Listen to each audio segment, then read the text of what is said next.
the thing for me is, here's the thing. I always say this. I learned it one time. Whatever you expect from me, that's what you get. If you say from your mouth, or if I know in your heart, you know Staros will not let you down, I will move a mountain to not let you down. Because that is, it's like, I can't let you down.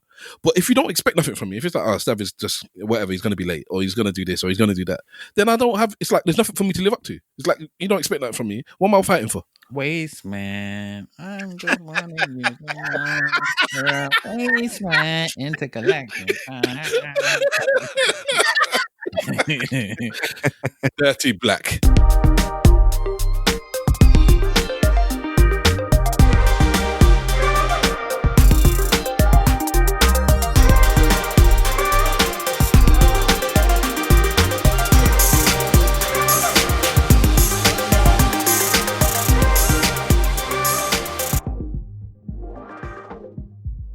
Yes, ladies and gentlemen, boys and girls, cats and dogs, rodents and other small insects.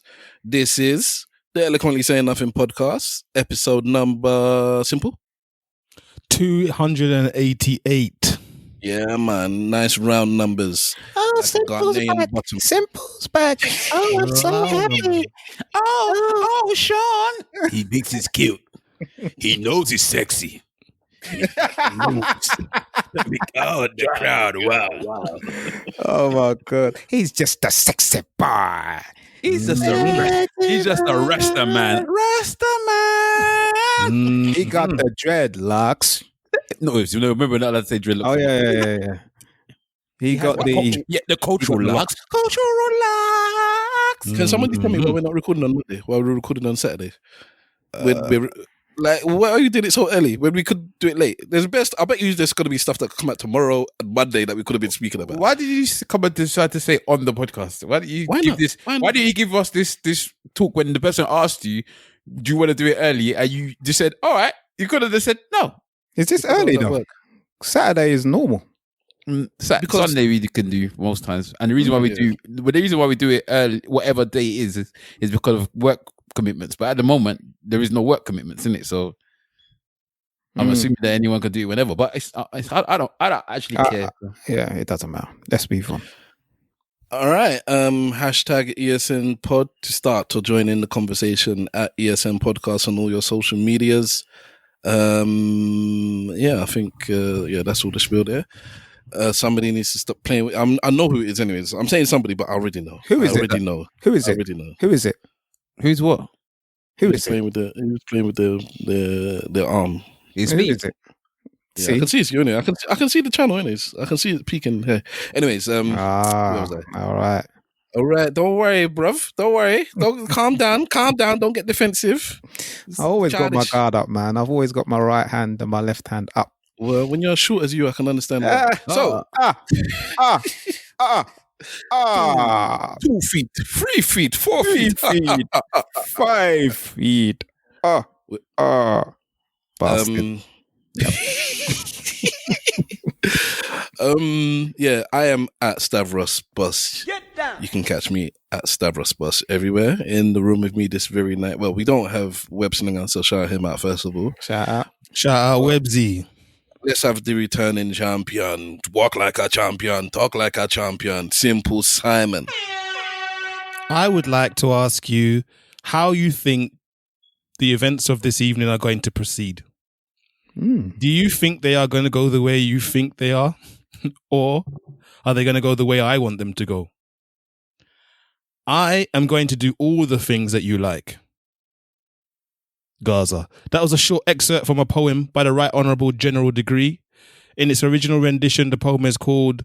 there's two names for it. The official name was When I Hold You Tonight. And it goes a little something like this. High degree. Oh, well, so baby. Wanna see it tonight, you know. Now something for teacher. Chat to me now. Well, you better practice what you preach. I don't know what, baby. You think it a go so when I hold you tonight, I go and do all of the things where you like. So you can see they don't believe me. Give me the chance, I go and do it, make you see. You think it a go so when I hold you tonight, I go and do all of the things where you like. So you can see they don't believe me. Give me the chance, make I do it. Why when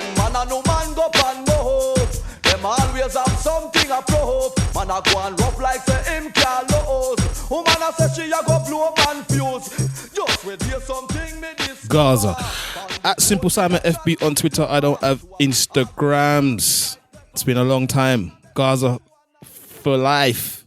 Empire Ali Foundation. Bang, bang, bang, bang, bang. It's been a long time, boy, for real. Thank you, sir. Also in the room, we have our very own prowling animal. Lay close to the ground. Watch yourself. Man has sight in the darkness. Mr. Wolf. What's going on, people? What's going on? I feel good and happy. You know what I mean? You know what I'm saying? I feel good. How is everyone anyway? They are. Good. Simple. You were missed, man. Always, you know what I mean? But anyway, Mr. Wolf has got his cultural Yoruba proverb. And this week, I will tell you this. Tiono ba unjoloko majala ashe ofofo. And that translates to when a farm goes aflame, the flakes fly home to bear the tale. How about that? And the wisdom translation is nothing can be covered up permanently. Hidden things get unraveled eventually. Trust me. So when people say one thing about conspiracy theorists, all of a sudden conspiracies 5, 10 and 20 years later, they do become unraveled and they become the norm. You get me? But anyway, you can catch me on Instagram on aka Mr. Wolf, on Twitter on aka_Mr. Wolf. What's going on? Thank you, sir. Also, last and least, we have my brother, your brother, our brother, Big Wahala. What's good, people? At Big Wahala on Insta, Big Wahala on Twitter. Do people ever talk about height shame? Height shaming. Here we go. No, it's glad that you went there because the topic I want to start off is kind of like something like a bit like that. So, what do you say to him about it? What do you mean? Well, my brethren banters me, innit? Like on a Liverpool group, on a football group on WhatsApp. He's funny enough, he's got the same name as me, my proper name, which I won't say here. But I always say that he's an old man. And then he always throws shame about my height. So you're ageist. You know what I mean? I'm an ageist. He's only about 7 months older than me, but I'll tell everybody that he's Roger Miller, innit? Like he's lying about his age. You know what I mean? He's one of the footballers lying about his age. But the thing is that most of the people in those groups haven't seen me, innit? So they all think that I'm flipping like Kevin Hart. I'm saying, okay. Listen, there's enough man in here that are shorter than me, you know.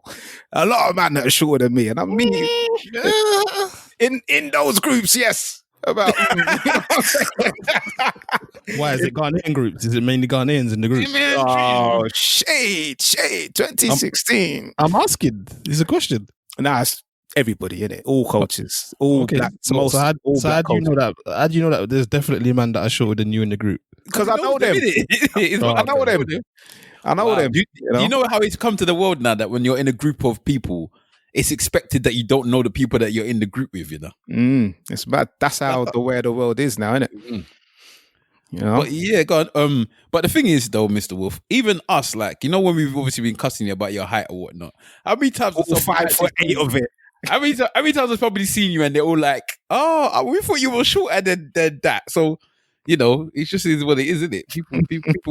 People that's gonna assume that you're shorter than you are because of when people vocalize things into the air, innit? People then take it on and they think that's the truth. If you lie enough, people think it's the truth, innit? Yeah. So, but you also have to take into account that things are relative, innit? So he's short. He's short in our company because our average height is like 5'11" or 6 foot. Yeah. Yeah, so he would be short in our company. But obviously outside against the greater population, he probably represents kind of the midpoint. You mean in nursery? What is average for Amanda? It's 5'8" actually. Yeah, it's probably 5'8". That's what I'm saying. I don't think it's going to be that much more than that. In this country anyway, it might be different in other countries. This country's not a country of giants. Women often like say, "You're tall, Steph. You're tall," and I'm like, "I'm not tall." And they're like, "You're tall. You're about 6 foot." I said, "I'm not even 6 foot." And it's like, oh, and then What are you? I'm 5'11". That's 6 If foot. if All that, right. So according to the office, I might be 5'10". No, of you're course, 5'11". according to the office of National Statistics, it's 5'9" actually in the UK. God damn. So you're below average. So that officially makes you short. Then you're part of the short. You're actually short. Thank you. Before it was speculation. Now it's truth. And the average woman in the UK is 5'3". Okay, I would have thought 5'4". Okay, no problem. Yeah, I think the international average, global average is 5'5". I think it is. You know what it is, and I don't want to trigger any woman back there, but I've decided that the average Nigerian woman's foot is size 6 or 7. And that's not even bad though, bro. I don't know why. Women who've got size 9 and 10. I said the average though. West African women, yeah, they have big feet, man. Let's be real. You never see them. I'm not claiming it just Nigerian. Yeah. So Well, I'm saying Nigerian because I don't know the feet of other West Africans, but you never see them go into the small section of shoe whenever you in the shop. No, when I looked for feet averages for Nigerian women, they were actually larger than the global average. Yeah, I don't know what it is about at the time. It was 7.5 to 8. Yeah, I don't know what it is about Nigeria, but every Nigerian woman I know has got a above average foot. It's not saying it doesn't go with their stature because they still look. It's not like it makes everyone. Look, Actually. What do you mean? I was in a shoe shop with a fellow podcaster who is Nigerian, so I ain't gonna mention any names, but people can I don't know, but you can put 2 or 2 together. And she was like, "Oh yeah, she wanted to get the adult one because she usually has to buy child sizes." Like, but that was the thing, man. She got small feet. No, I don't know. Be happy. She's an anomaly, mate, because Nigerian women and their foot, man. I don't know what it is. I don't know what the figure is about Nigeria's foot, but it's always above the what I would believe the European average is anyway. Nothing wrong with it. Yeah, you can't compare African feet size or Nigerian feet size to European feet size. No, I'm not. Or just the normal Western world, then wherever it is, but they have a foot, man.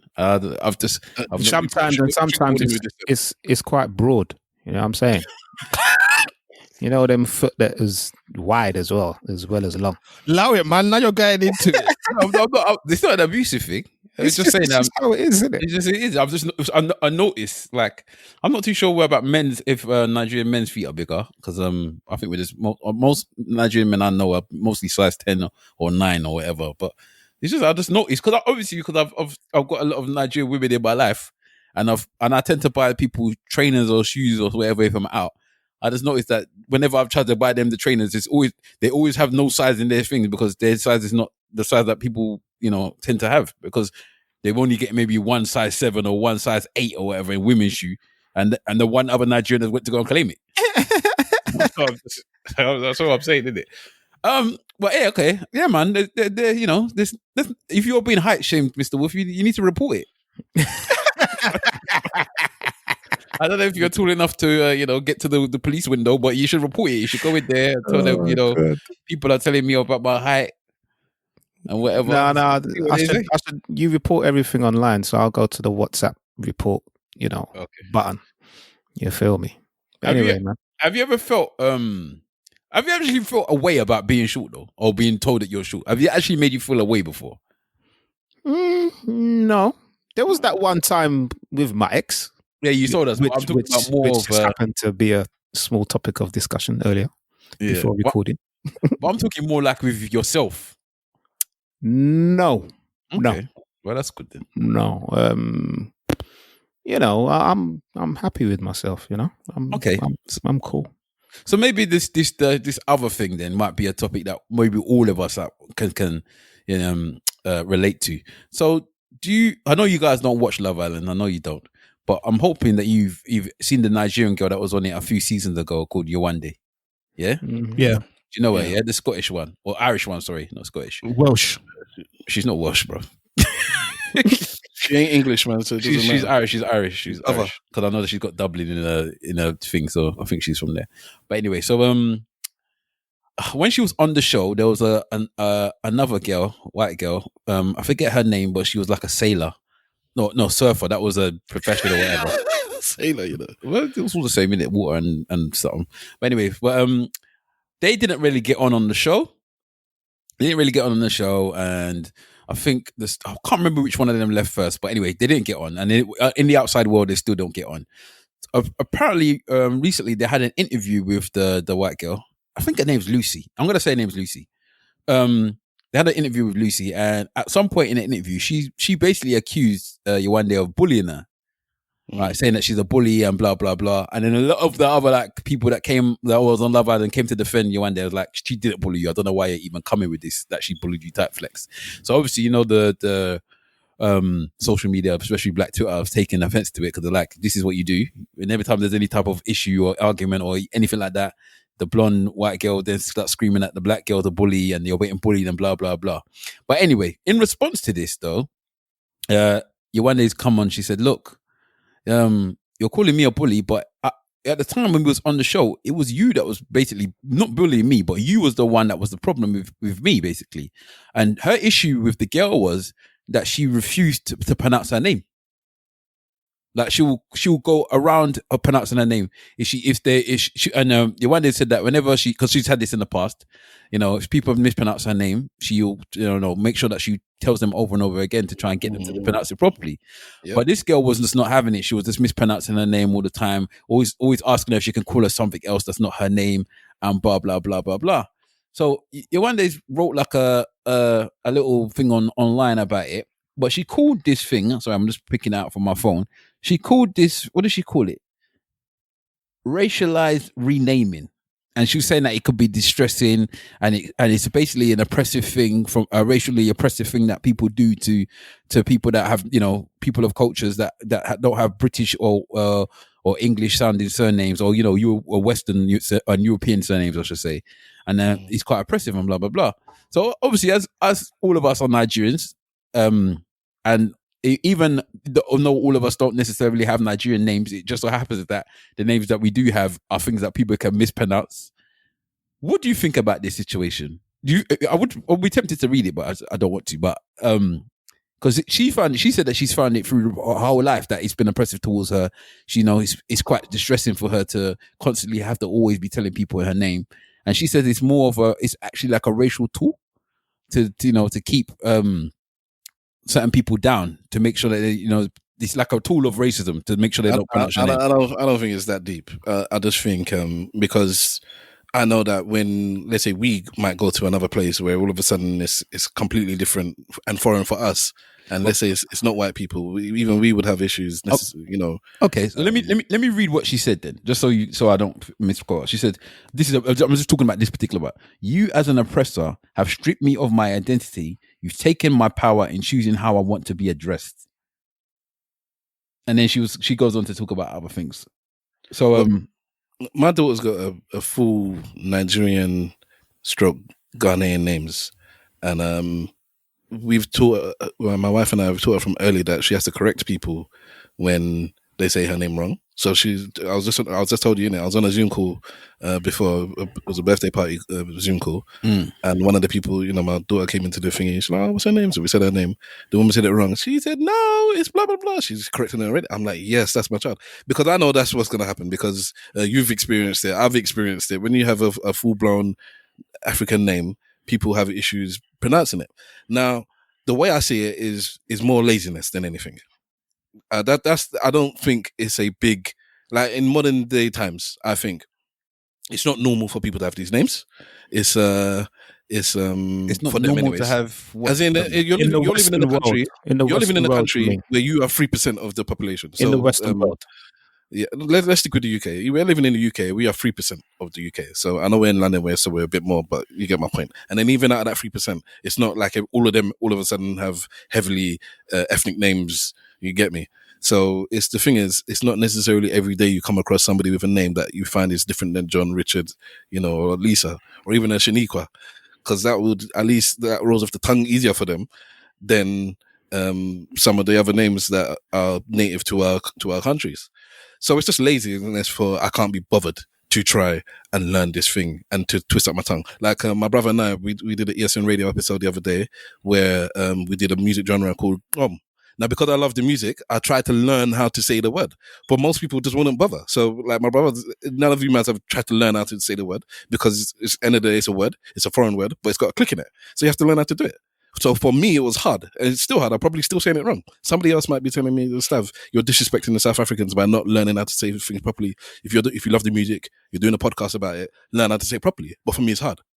For a normal everyday Don that comes from Oxford to learn my name, especially my full name, it might be hard for him. So I'll just give them a blight. But the thing is, when they don't try, one, and then two, when they just rename you, like I guess what Yewande is saying, when they just rename you, or they fully impose themselves and say, I don't want to call you by your name because it's too hard for me. I'm not going to bother trying. So instead of I don't know, Tolu, I'm going to call you Thomas.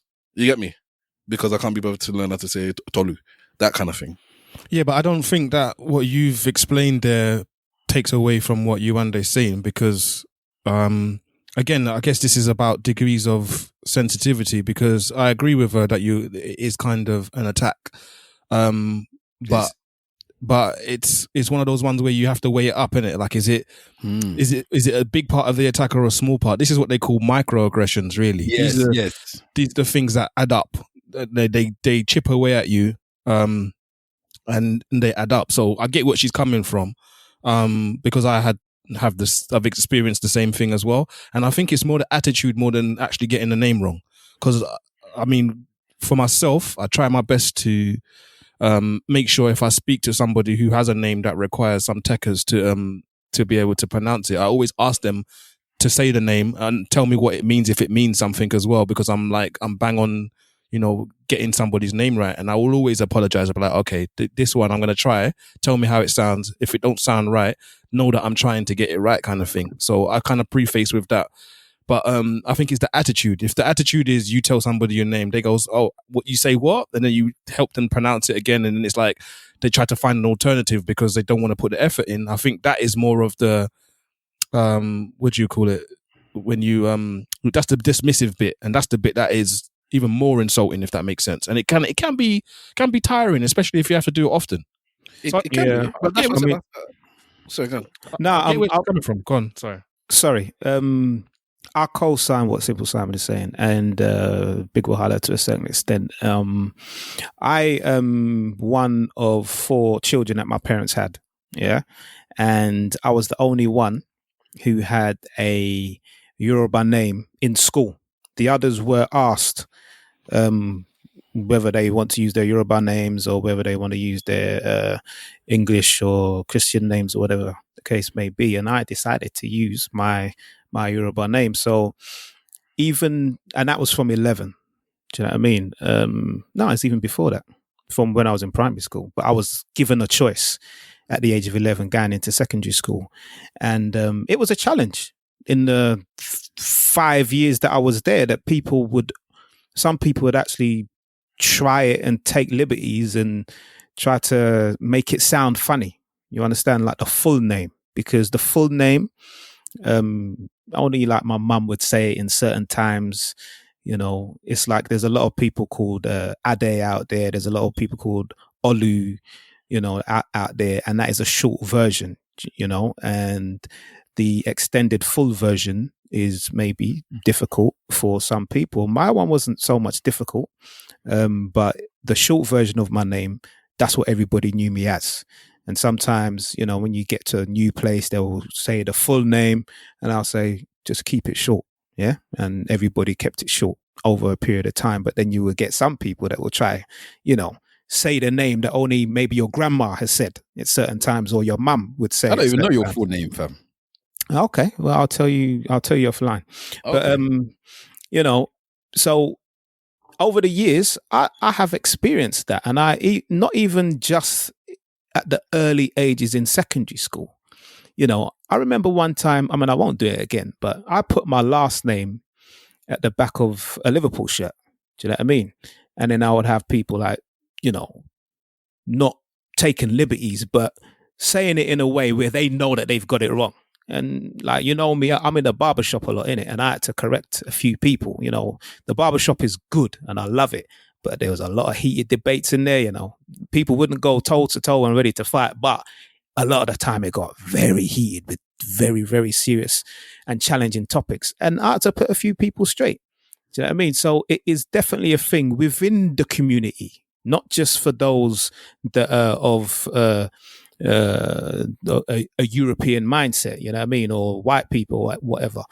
You know, within our community, maybe some of the Caribbeans who maybe back in the day, you know, would use the term African booty scratcher and those kind of folks, and they would take liberties with the name that doesn't sound like this, you know. But I got most of the aggression or microaggression, whatever you want to call it, from white folks, you know. So it's definitely a real thing. Is it a racial thing? Perhaps. You know, perhaps. I wouldn't argue with anybody who sees that as I think it's a more cultural thing. Yeah. Let me just read a bit of what she said anyway. So again, she said, I think one of my earliest memories of racialized renaming was when I was exploring different secondary schools. One of the schools I was interested in, by the way, I didn't end up going, asked me for my full name, which is Yewande Elizabeth Abila, I think it is. After having difficulties pronouncing my name, she went forward and asked if she could just put me down as Elizabeth. As it would be easier for everyone. In that moment, all I heard was that it didn't matter, basically. Oh, sorry, that I didn't matter, and I was an inconvenience. From that day, I made it my mission to make sure people knew my name was important. After all, that is my identity. And then she goes on to talk about how names are, you know, Yoruba names are actually quite important, and they tell a story and stuff like that. So, and what her name actually means. So, her name actually kind of means the same as my name, to be honest. But anyway, it is what it is. But yeah, I think this thing about this thing is it's interesting because I literally had this conversation just the other day with a Russian woman. All right, so I don't want to. I can tell her name. It's what it is, isn't it? So her name, I think, is Eliana. Yeah. Eliana, I think it is, if you pronounce it in the Russian way. Yeah. I have been calling this girl Alina all this time. Yeah? Alina. Right? Or Alina. Yeah, Alina I've been calling her. Why was you calling her that? Because that's what they told me her name was. Oh, that's what they... Okay. And she never corrected it. Then I heard her on the telephone say, hi, it's Elena. So then I thought, I've been calling this girl Alana all this time. Sorry, I've been calling her Alana all this time, sorry. And then I heard her on the telephone saying her name was Elena. Elena, yeah? So I said to her, I'm sorry, you know, I'm somebody that people always get my name wrong. I'm you know, I didn't mean to get your name wrong. So it's Alina, yeah? She's like, no. I said, well, you just told the person your name's Alina. She goes, because I can't be asked to tell her my real name because then I have to constantly telling people how to pronounce it. So then when I asked her what is her name, she said Aliana or something like that. So even now I would have to ask her again because she way she pronounced it was it's very Russian, if you know what I mean. This is proving my point that it's a cultural thing. It's not necessarily even to do with race because Russians are the height of white. So this is what I said. But the difference is the racial thing. Sorry, Steph, let me stop you. Is that when and people say this all the time. You see these quotes all the time. When it is somebody like a Russian or an Eastern European or somebody like that, they tend to take the time to find out what the name is and actually do it. Right. Is when, especially when their person may be famous or some form of importance, they'll take the time out to try and find out how that name is pronounced, and they'll find a way to pronounce it. But it tends to find that when it's with African names, they just quite happily dismiss it. And Africans are a problem as well. And the reason why I say that we are a problem is because we're too quick to give them an English name, and then we shouldn't even have in the first place, as far as I'm concerned. But we're too quick to give it to them. Okay, just call me Steve, or just call me John. Because they've got that name in the tuck somewhere that they can use as a second name. A bit like what Mr. Wolf was saying, that, you know, he has a Christian name, but he doesn't use it. A lot of African people have a Christian name and they're prepared to use it. It's a bit like with the language thing, where we're quite happy to eradicate our language for English. The same thing can be said about names. Like, I know now that when children are being born, a lot of the time, especially in the UK, from Nigerian children, they're not even thinking about giving them Nigerian names. I'm like, you got a whole child that's Yoruba, like, especially if they've got a Yoruba surname, they'll quite happily say, okay, well, they got a Yoruba surname, so why do I need to give them a Yoruba first name? And I'm like, but you're just naming your child, like, it's like they've forgotten how important it actually is. They'll have a name, they have a big naming, have all of this naming, blah, blah, blah, but they name their child something that's not like a Yoruba name. I'm like, so what's the point of having this traditional naming if you're not prepared to then give your child a traditional name? It doesn't make sense to me. But I don't know. It is what it is. I think that's a separate issue, though, isn't it? Yeah, I'm just saying it. I think that it doesn't help because we're too quick to dismiss our own names, let alone another culture. They're not going out of their way to try. You can talk because your veterans from school don't call you by your name. I've just tried to tell them to call me my name for years, and it's in the end. I'm a bit like the Russian girl. Elena, yeah, get me. I'm like the Russian girl. I've told them what's my name, blah blah blah. They've tried it. They did that. I've done it. I've told them of everything. Every workplace I go to, I tell them. I've done that. I've tried. I'm tired, man. I've got to the point where I'm tired. I'm tired. But then one time I was at work and I was doing all of this. I was like, oh, my name is this, my name is that. And then one Nigerian man said, even you're not pronouncing your name properly. I was like, hey, man, shot me out. You know when you have a matrix shot, the bullet went through my heart. I was like, oh. I was like, oh. Because you told me this. The thing with our names is because I got to the point when I was correcting people, and I think even I might have had that same situation where someone said, even you're not saying it right. And then what I learned then at that point is that you cannot say our names correctly with an English accent. You have to be angry. You have to have an accent with it. A man said you have to be angry. Well, you have to sound like there's a problem, bruv. It's not an English word.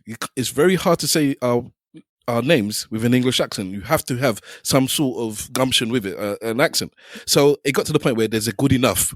This is what is good enough with an English accent. And to be honest, that is the same with a lot of languages. Do you understand? It's like we can say Alejandro, and then they will say that. Alejandro. Yeah, but then exactly. So you have to actually really put the effort in.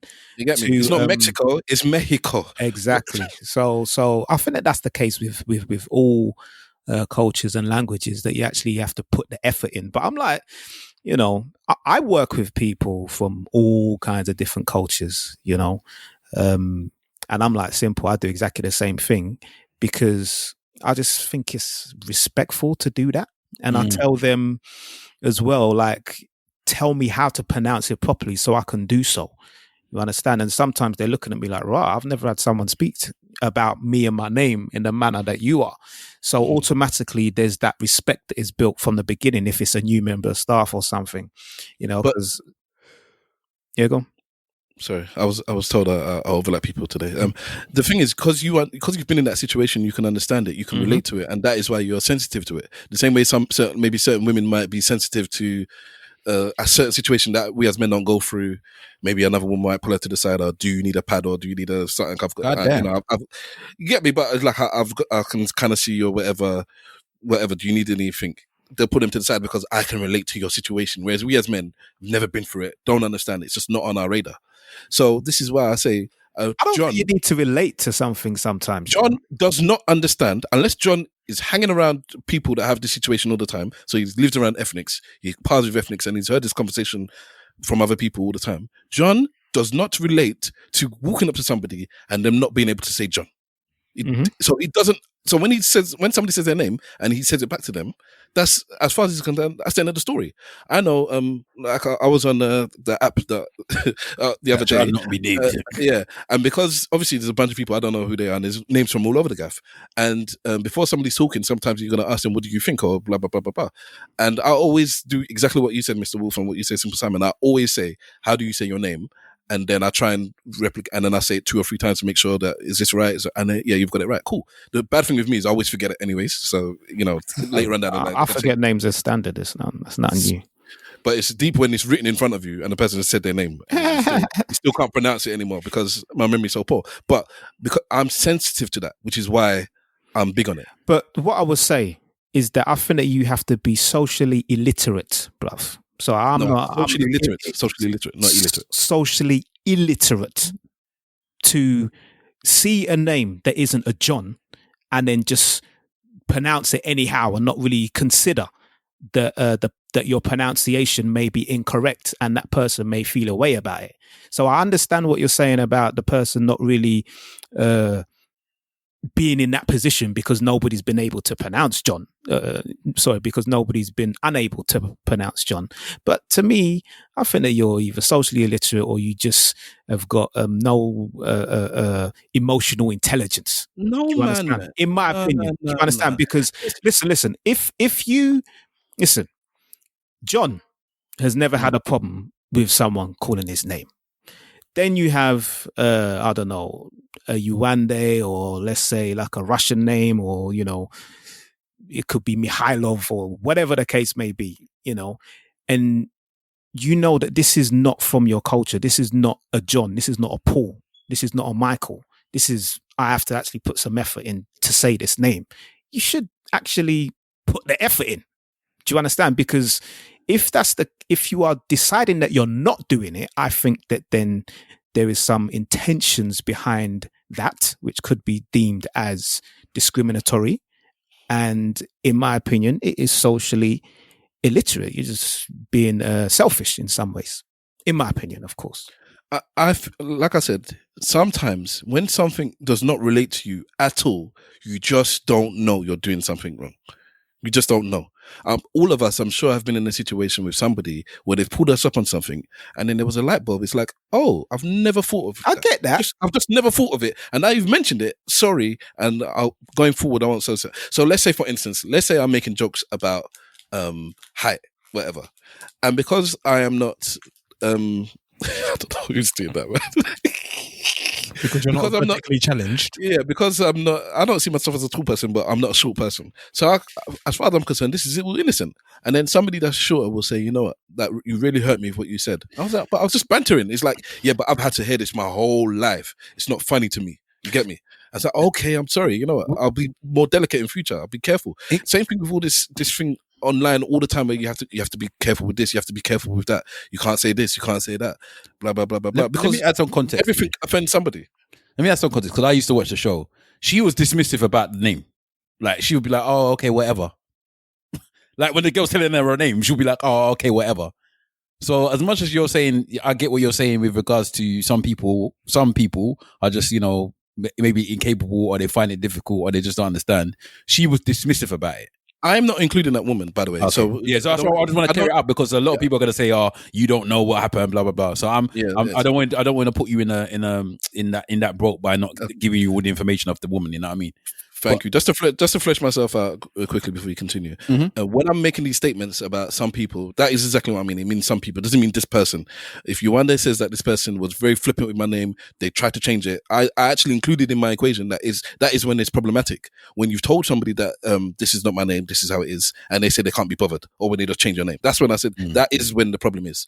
But not everybody does that. Sometimes they just continue. They just allow it to be said a bit wrong because the person tried, and I know it's hard, and they just live their life like your Russian friend. They just and myself. No, but you said you tried. You tried to correct people, and then you gave up because they couldn't or wouldn't do it correctly. Yeah, so that would then fall into the other category where it's like, and I don't think your name is one of the hard ones, because there are some ones that I feel are hard. I know you're my brother, so obviously I've learned to say it over the years, but I just don't think it's but hard. You don't pronounce my name properly. That's the point.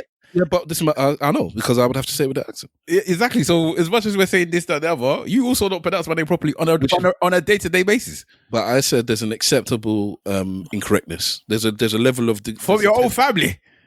There's a 10%. Well, when I agree with that. What Stav is saying, like, because we were born here. Sorry to cut you. I just had this, and you can continue. Because we were born here, you understand, and especially us who do not speak the dialect fluently. You understand? So how can you complain about somebody that's got not even an ounce? Because we actually give it a go with other people. You understand? So I would always hold my hand up to something that I have got wrong. Someone that corrects me, then I will correct myself. But what Yewande is saying, for example, is that the person has been corrected and they continuously just say what they want to say. You understand? And you get people within our community that does the same. Sorry, Steph, you can continue. No, go on, Wella. So I was going to say that your example about John is actually quite interesting, because I said that to somebody else, like in a different way. I forgot what the name is. Maybe it might even have been a John, And I was like, how is it like to be a John? And they're like, what do you mean? I'm like, I've got a name that I never hear anybody else. Like, if somebody calls my name in an open space, I'm looking around and I'm almost 90% sure it's going to be me that they're calling. If I call John in an open space, I might get 4 or 5 people that turn around and be looking to see who I'm talking to. And it's like in my head, because that's not my life, and it hasn't really been my life. Although the people say in Nigeria my name's quite common, but in this country, no one tends to have my name. I know a couple of people that have my name, but not many, if you know what I mean. Not compared to I know a lot of other people. I don't have that same feeling. I think it's weird. Do any of you guys have the same feeling? I know that Simple's name is not common at all. He's not somebody. I don't know. I don't think I know anyone that's got your name. I know variations of your name that people have, but not your particular name. So I was going to name my son his name. You know, the only other 2 people that I know that have my name were named after me. You see? So it's weird. Like I've never had that feeling that if somebody calls out my name in the middle, like we were just talking earlier about calling people's names and maybe using codes to not call somebody's name in public. If somebody calls my name in public, I'm almost 100% certain it's gonna be me they're calling, or should I say 95% certain it's gonna be me that they're calling.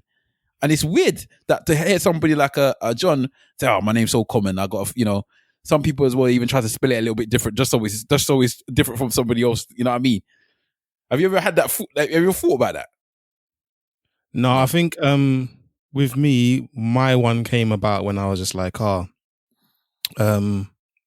it happened. Something happened recently where I was supposed to have a delivery, and I was looking at the tracking for the delivery, and then the status changed and said that I'd signed for it, and I was like, well, how could I have signed for it? It clearly hasn't come. PS5? No. It clearly hasn't come yet. What the hell's going on here? So then I must have started to, try and find out what's going on. And it then became apparent to me that, like, when I was building my argument for them for why this is, like taking the mick now, my argument was going to be that it's not possible that somebody else with my name could have done that, because I'm probably one in the country, if not the world, with my name combination. So it's only at that point that it dawned on me, like, the uniqueness of what you're talking about. But outside of that, normally I just know that, like you said, if I hear my name in public, I know they're probably talking about me. Like, the chances are it's a 99% chance that they're talking about me. Yeah, like there are situations where you see people ring somebody's phone number and they'll be like, "Who is it? Oh, it's John. Which John?" Like if I say my name, I'm never gonna get that which somebody. Yeah. There's no mistakes. There's no mistakes to be made because it's just you, innit? So yeah, I mean that's like just a normal part of my life, though. It always has been, kind of thing. Okay, anyway, it's just a topic I wanted to touch on because I thought it was quite interesting, the fact that this the whole turnaround of this situation, because now everybody's on this other girl's back, or the Lucie girl's back now, because obviously they're saying, well, you didn't even think that you was the bully, but in the essence, when you actually look at it, coming down to it, the way that you was behaving towards her was bullying, but you didn't even acknowledge that because you didn't think that it was important. And it just shows you the importance of what people feel and how people feel about their life and stuff like that. It's interesting anyway. But are we? Is this going into the sensitive territory again? I don't want to be like an old person saying, in my day, but is this a topic that is crowning of the oversensitive crowd, or is there real justification here? I think with names it's justification. I think if somebody keeps calling calls your name, it could be seen as she put another term as well called name teasing. She said so. It's like somebody taking your name and teasing your name, in it, like making jokes out of your name and all that type of stuff. So people can take it as a bad way. I can understand how. Anyway, as we said, no one calls our name correctly, so I can completely understand how somebody can take this away, especially if they're then calling you a bully themselves. And yeah. You know what I mean? If you're calling me a bully, when I'm telling you my name and you're just dismissing my name, that could also be seen as bullying. But you haven't acknowledged that because you don't actually care. You don't think that I should care. Same way that people can say about us, and the fact that we don't care about a lot of things that people claim is sensitive things, and we just like, I don't understand why you're even getting sensitive about this type of stuff. But you can be seen as dismissive, innit? Yeah, dismissive. It's an erasure when you flippantly. Not when you tried and you can't do it, but when you flippantly dismiss somebody's actual name. Because like you said, in many other cultures, in fact, to be honest, even all the English names actually have meanings. Just because you might not know what the meaning is, they all have meanings. But our names have meanings. We know what our name is. Like Wahala was talking about with the naming ceremony, and other cultures do similar things. The there's an importance on the name. It wasn't just picked out just because it was a good, nice sounding name. So, like with the Ghanaians, and that is the day you were born, for instance. We know what day you're born just because of the name you give.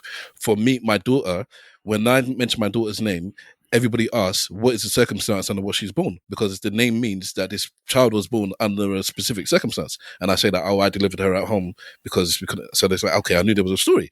So it means something. So when it has that resonance, that meaning, that deepness, and somebody flippantly says, I can't be bothered, can I call you Tracy instead? Then it's like, that's an erasure of somebody's person. As a shout out Tracy. That name gets ripped, boy. Shout out Tracy. Trace, mate. Trace. And Liz. You get me? Liz or Tracy, boy. Liz Burt. I know a couple guys called Tracy. Yeah, Tracy's the man's name as well. Very, very rare. Tracy McGrady. The first time I heard that I knew a man called Tracy, I was like, wow. Tracy McGrady, Tracy Morgan. Yeah, there's plenty of Tracy. Those mans are the man that carry switchblade because obviously they're going to get abused for having a name Tracy. And there's them women that the dad wanted them to have, like, they wanted a son so badly that they called the girl a boy's name, but they just add a et, E-T-T-E. Roberta. Yeah. Things there, man. Well, it is what it is, isn't it? They just feminize it because it's like, I wanted somebody to be called my name. Did you know that to be called, when it's like John the Third or Richard something the Fourth? Don't forget Kings or whatever. Just your name you have a number at the end. Yeah. The whole name has to be the same. It can't just be your first and surname is the same. It can't be John Smith. Yeah, no. John Richard. I didn't know that until very recently. That's how you get. What do you say? When somebody names their child the same name, and then so that person's now the second. Yeah. If it was John Richard Smith and they named their son John Thomas Smith, they won't be the second. Oh, okay, they have to be John Richard Smith as well, exactly the same name. Okay. So all these people that have like the fourth under their name, that means somebody's their families are lazy.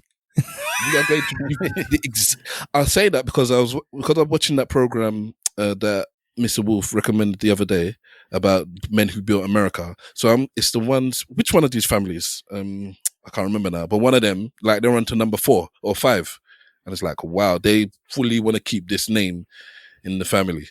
But what it also does as well is, again, this is kind of comes with cultural division.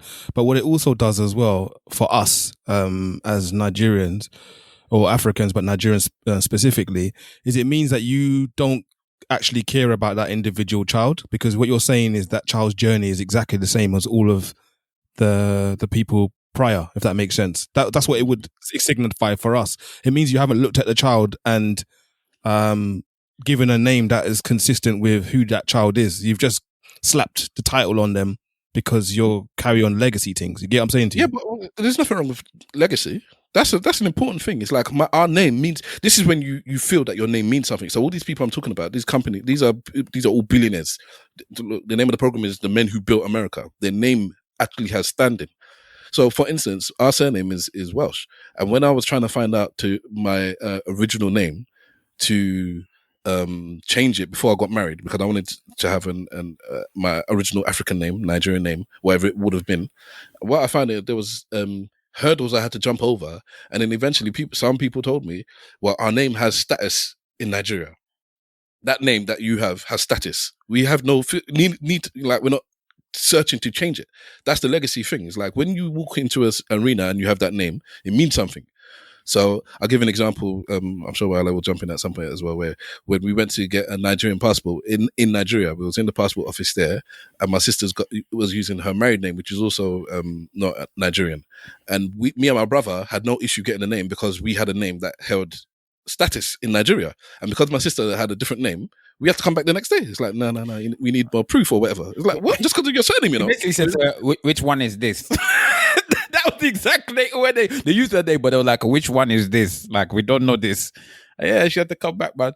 Yeah, so I understand when these people that are billionaires, they're counted as important people. They are the upper echelons of society, and it's like, I want to continue that legacy.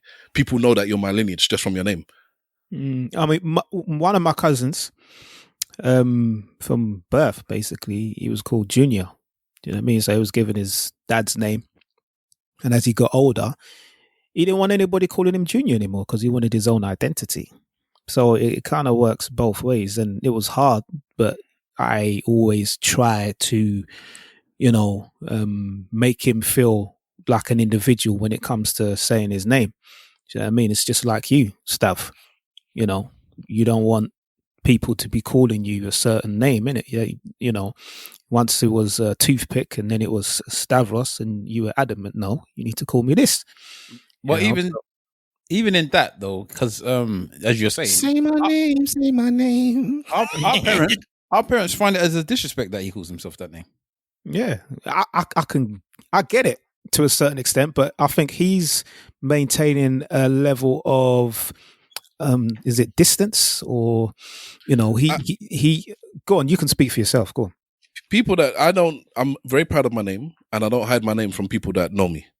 But if you're on the periphery of my life, if I see you on a social media, or we are just distant work colleagues, you're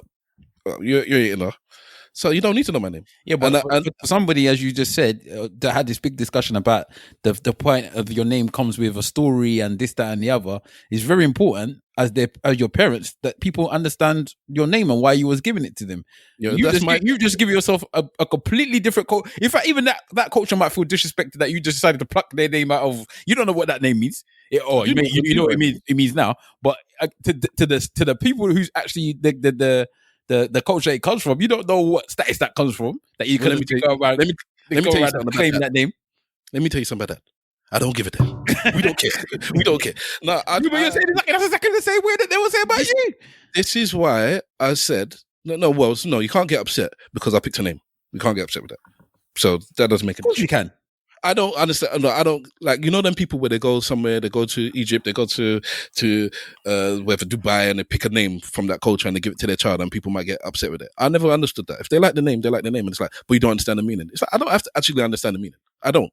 I like the name, and that's why I give it to my child. For you, it holds more importance and resonance than it does for me. But if I come into your place and you're telling me to deal with your people like that, by all means. But this is my child, so I can call my child whatever I want.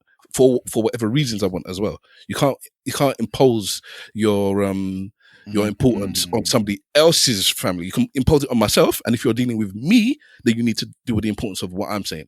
But I can't push my importance on you. You get me? It's different. I don't know, man. I mean, my name. I mean, just to close from my part, my last name is quite prominent back home as well. It's quite a very because as we know, like Nigerian names, whatever culture in Nigeria, they all have a really a specific meaning. Whereas my last name, you ask anybody in Yoruba to translate it and they will have problems. Or if they don't have problems, somebody else will translate it in a different way. It's quite deep and deeply cultured last name. So like what you said, when you go to like passport offices or even going back home, when they see the passport and they see the name, it's very rare that any problems are given, because they just think that you kind of run through, like your name is part of that. It's part of that tribe, it's part of that people, it's part of that culture, so respect is given straight away. I didn't know that. Mm-hmm. Ask your folks to translate and see if your mum and dad translate it differently. It'll be interesting to hear what they say. I will do so. At the beginning, sorry, have you got something that you wanted to say? I was just going to move on. No, I can't move on, please. Now, a friend of mine was in another group, yeah, and he posted a picture of a lovely young lady, and it just so happened to be Trina's daughter. And Trina the rapper, yeah. Right. She was a stripper, right? I'm not too sure. She might have been a stripper before she started rapping. She might have. Yeah, I believe she was a stripper. But I don't want to just throw it on her though. So I'm not. Let me just say, I don't know. We can Google. We can Google. Do that, please, if you can. Anyway, a debate kind of came up as to how, because there's a lot of strippers out there, innit? And a lot of them retire and they have children and what have you. And, these women are making their money, innit? Yeah, she did indeed do lap dances before she was rapping. Yeah, just like Eve and all these, people and, And there's a stripping and lap dancing. It is a massive industry back home, innit? I say back home. I say in the United States of America, it's a massive industry, and these people end up having families in it. They end up having children, you know. And then I said, well, imagine growing up and knowing that is what your mum done, like, or that's what your dad done, you know, that they were strippers, or they were.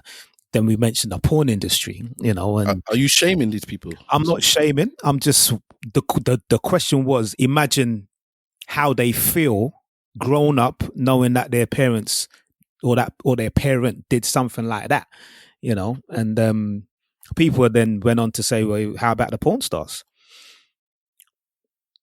How would you feel if your parent did something that was mad in that way?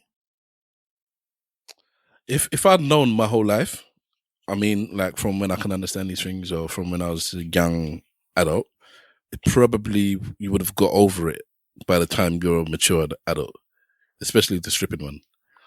And especially if people just don't know, like the porn now, if other people know your parent, then maybe, you know, you might have to worry about other people's views. But I think as a child, hopefully you just accept your parent as your parent, innit? It's because it's just that unconditional love.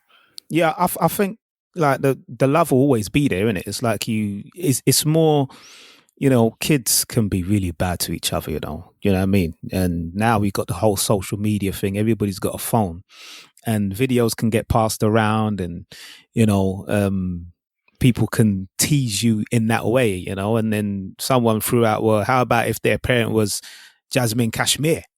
And I was like, see, and that was the reaction that everybody got, because if I knew somebody's parent was Jasmine Kashmir, when I go in the house, I'll clap for her, boy. because she's seen as the GOAT, innit? She's seen as a gangster. You know what I'm saying? You know, so and when at the beginning of the pod, I actually went on her Twitter just to see what she's doing now. Apparently she's got Christian, man. This time full Christian, innit? Are you sure about that, bruv? Yeah, I don't think so, because that's what I heard. Well, I looked at her Twitter page, and is she hoeing? She said, "I'm in Texas for a little while, and for a discount only, and for a short time only, $100 to come and meet me." I said, "Nah, this has to be like some kind of a dummy account." Do you know what I mean? And no, it's not a dummy account; it's her account. Oh, then maybe she's gone back to the old ways, because from what I knew, that she retired and she went into, like, she had a child, innit? Retired and then she went, like, turned Christian. Like, she started joining Christian groups and got regular church goer. I forgot whatever state she's from. Okay, so maybe hopefully she gets back in the game. I don't know. I said maybe hopefully she gets back in the game, you know. It's a bit deep, man. Did you know a lot of these porn actresses are escorts as well? Of course. I thought you just did porn, man. The money is in the escorting, bruv. Until I saw them on social media, like stuff like what Mr. Wolf is saying, and then they're all talking about, to meet me, or one night only is this much. Or like, is this a little thing? Like, are you not making enough money off porn? For me, if I was a woman and I was doing porn, I'd better make enough money doing porn that I don't have to then start selling myself outside of porn. You think that they make enough money to do the lifestyle that they want? People that go into that type of lifestyle, go into that type of job, tend to want a particular lifestyle, because you would just, go to do your day-to-day Burger King or whatever thing, or if you don't have the qualifications to do anything else.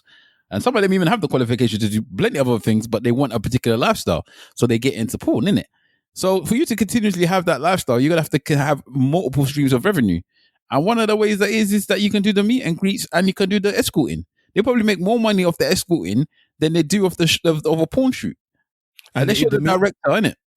And the meet and greets will be easy money, because it is literally just having to meet and greet. It's like there isn't really anything else. So you might even lean towards that more than anything else, because it doesn't involve too much. It's like just an appearance fee, innit?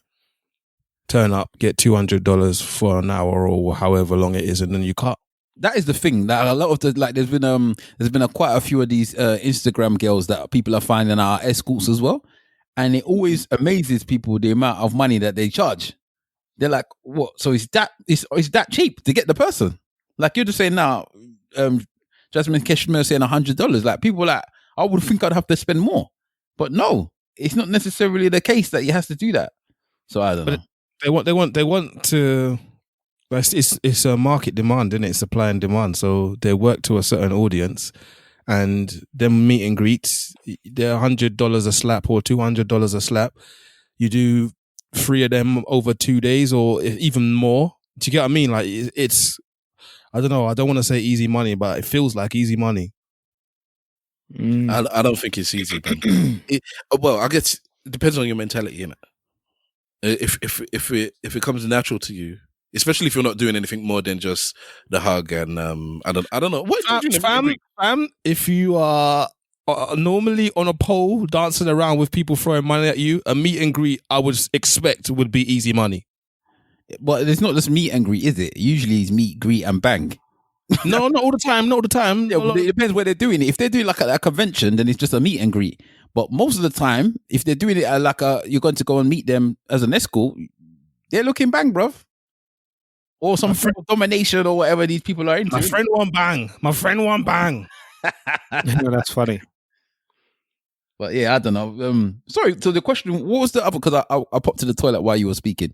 So you said that the parent is a stripper, and what's the second one? A porn star. Yeah, like something of that ilk, innit? You know what I mean? There are professions that are kind of looked down upon. It could be could be a dom. Do you know what I mean? People look down and don't look favorably on those kind of professions, innit? Well, and you can either accept it, hide it, or embrace it. Those are your 3 options. Sorry, no, what did I say? Accept it, hide it, or shun. You can shun the parent and be like, look, I can't be around you anymore because of whatever. I'm a Christian, or I'm a woman of high morals, and what you did is disgusting, so I'm disowning you. I think that's a bit harsh, and probably very few people do that, unless the person is still doing it to this day. Yeah, you had me young, so you're 40. You know, you're still young enough to do what you're doing. I'm an 18, 20-year-old person. I'm old enough to see what you're doing. And it's like, I don't like it. And it's like, well, this is how I make my money, honey. And I'm going to continue doing it. And it's like, well, then I have to just leave you be. I'm going to another state and I can't be around you doing that. Or it's like, I don't like it, but you are your own person. You're my parent, you're my mom, you're my dad. I love you. End of. And that's that. Personally, I think that you're putting your child at a social disadvantage by doing that type of job. I think, and the reason why I say that is because, as you say, it could be so easy for families to find that, and then they have to because we're not. Let's be honest. This is what I like when people are honest. I don't want people to be. I know there's gonna be people out there. Sex work is an honest job and blah blah blah. Yeah, fair enough. If that's what you feel, I get that. But most of the world doesn't. So when I'm going out now to go and meet my friends or go meet new friends or go to new schools and whatever, and eventually the story comes out that my mum or my dad's a porn star. I got to deal with that. And you may be a strong person. Like, as the parent, you might be strong. You can deal with people looking at you funny in Tesco or Sainsbury's, knowing that they've seen you have a dick down a woman or take dick from a man. Sometimes they'll like it. Yeah. Well, who the people? Yeah, sometimes the parent might like it, but the child themselves might not be able to deal with that. Like, it might not be an easy situation for that child, and you don't know the social problems that come alongside that as being that child. Because you, as much as you understand it as an adult, you never actually, unless your parent was a porn star as well, you've never really understood it as a child. So unless you're a porn star the third. Yeah, exactly. Yeah, exactly. You never really understand it as a child. You don't know about going to school and then people are showing you, especially even in this day and age as well, depending on how old you are, you might have even had a readily available porn that these men have on their phone. Before, if you're going to go find somebody's mum in a porn star, you'd have to go buy the magazine, you have to spend money. You know what I mean? Or get the tape that's been hanging around. Now, man could just Google your mum. You have to be careful with this way of thinking, because at the end of the day, the majority of these people are doing it for money. They're doing it to put food on the table. So let's look at being a bin man. Mm-hmm. So you could come across the same issues. Are you going to tell that bin man, well, you need to watch what job you're doing because your child is getting rinsed at school because daddy takes my rubbish and I'm saying, and my friend throws the can at your head when you're taking my rubbish. Daddy, you need to do your job. That if you are a bin man, and you could be seen to be putting your child in as a social disadvantage when it comes to school. And I'm not saying that it's got to do with that it's as I said to you, I'm not saying that sex work, blah blah blah, is a respectable or not respectable. I'm not putting that in. All I'm saying is the job that you're doing could potentially put your child as a sort of social disadvantage. And you just like you said, yes, being a dustman, somebody could be cussing their parent and saying, don't matter how much money they earn, they could be saying, "Oh, your dad's a dustman." And you will get gun for being your dad being a dustman. And that is going to be that much now, to be honest. I've never heard anybody cuss people as being for dustmans. Well, so something I've seen in school. Refuse collection officer. Whichever one. I'm not really, even in school, it's not really a big thing. And even then, you can't Google the man's dad picking up rubbish. You can't pick up the man's dad picking up rubbish and say, look at your dad picking up rubbish. You can Google the man's mum for having the wrong socks. Like, when in school, is no holds barred, man. Exactly. So you're giving them more ammunition. That's what I'm trying to say. You're already going to get gunned for any little thing, let alone them actually having something that they can potentially use quite often. And as I said, have video footage to prove it as well. It just, as I said, I'm not saying that you shouldn't put food on your family's plate or whatever. I'm just saying that you're at that time you can put your child at a social disadvantage. Whether or not it's a right or wrong, it is what it is. If you know what I mean. I'm with you. I think it depends as well on the sex. I think women make more money in porn than men, right? To my understanding. So it depends. As an actor or whatever actress, yes. But as a producer and the people behind the scenes, it tends to be more men than women. So they're making money somewhere in it. Yeah. So you've got like your dad. Say your dad is the porn star and is the big porn star. You know, would those children or would society look at you differently in comparison to if it was your mother who was a porn star? You understand? Oh my God, your dad's Ron Jeremy, he's a legend. Or, oh my God, he's I don't know, Mike Pumper or whatever his name is, you know what I mean? And they look at him as some kind of a legend who's piping these women. Whereas on the other side of things, they're looking at someone like Jasmine Kashmir or whoever the case may be, and they're looking down and they're frowning upon you. Right, your mum's a hoe, or your mum does this. I think you're going to get abused in different ways. Because let's say that, I don't know, let's say that it gets, just to be graphic, let's say that the person's dad does group sex scenes where the man's and rubbing things with the next man while they're going inside a woman, and they can get gunned for that. Do you know what I mean? There's very things that people will still gun a male porn star for. It still depends what you're doing. Maybe he does something that a lot of men in their personal life will never do, but because it's porn, he does it, and he's gonna get gunned for that. I think to some degree, though, it kind of, like, the way that is viewed is sitting on the backdrop of kind of which society you're in, which societal lens is being viewed through. So in countries where, what's the word? Patriarchal societies, then the man in that situation isn't going to be under the same level of negative stigma as the woman would be. And then in another society, it might be the other way around. Like, for example, in Thailand, it probably wouldn't even be a thing, whether it's a man or a woman. Do you get what I mean? Whereas in America, they might say, oh yeah, because it's the man, it's like, yeah, he was out here tapping all of these fine women or whatever. Your dad's a legend. But your mum was getting tapped by all of these men.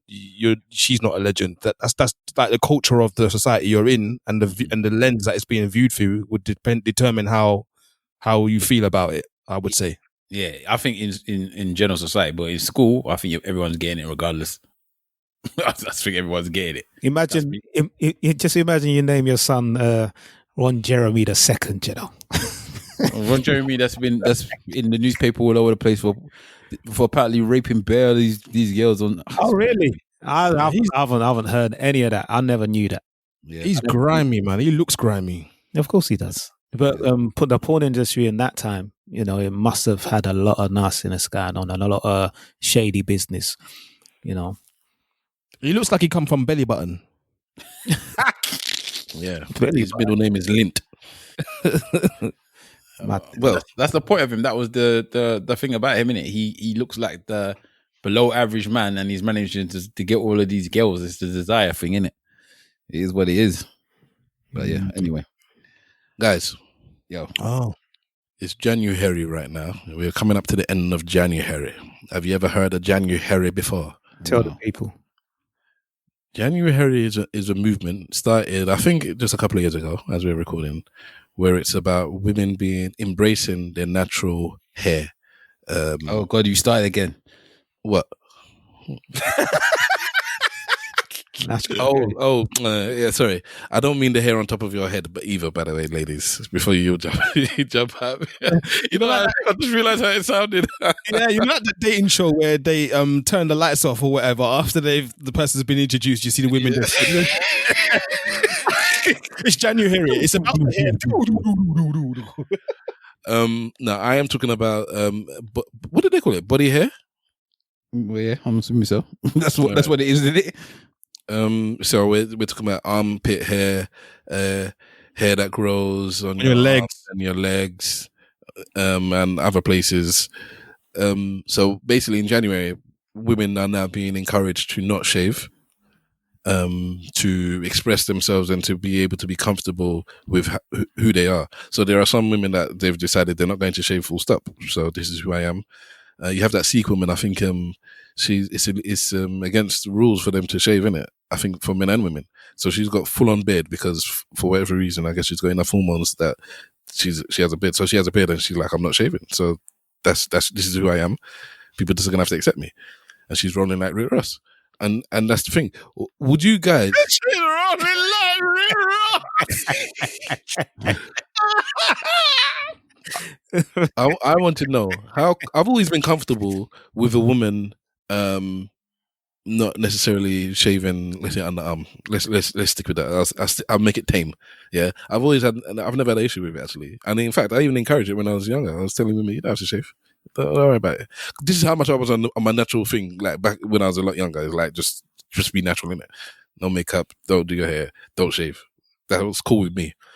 Are you guys cool with that? So let's talk about some women grow chest hair. A lot of women grow chin hair. Well, chin hair is just an over the lip. This is a normal thing. So women will pluck their hair, especially when they get to a certain age. This is what are you guys saying? Where is the limit for you? Is like, man. Yeah. Where's the limit? Where's the limit for you? Oh man, you know what? Yeah, this reminds me of. I think it was maybe our sister that told us that there was some girl in her school that used to have like lip hair, and the boys used to bully the girl, and every time they used to see the girl, they used to go, Gillette, best. Oh man, kids are horrible people, you know. Huh? Kids are horrible, man. They are horrible. Yeah. Listen, when you're in school, I remember getting cussed one time on the train, actually, just to change the subject just a tiny bit. I remember I think I must have moved to this girl, innit?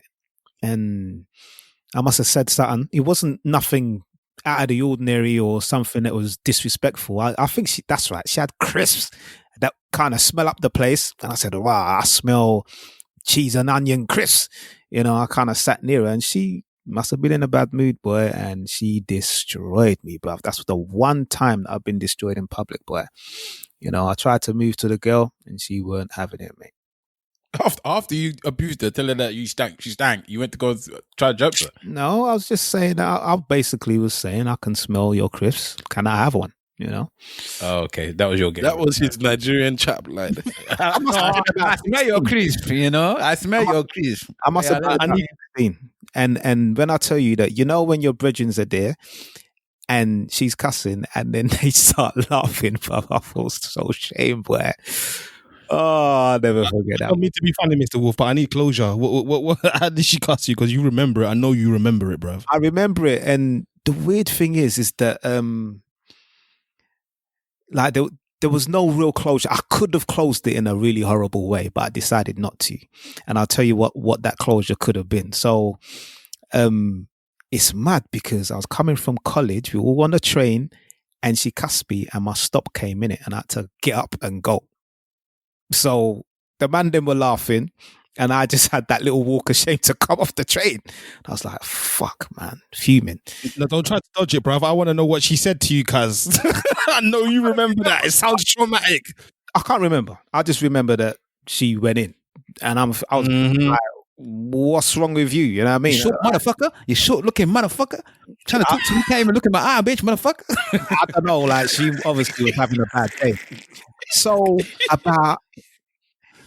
it must have been about 5 years later, you know, when I must have been about 21 at that time. So 5 years has gone by, and I see this girl about 2 or 3 times. And You by this remember time, what you look like?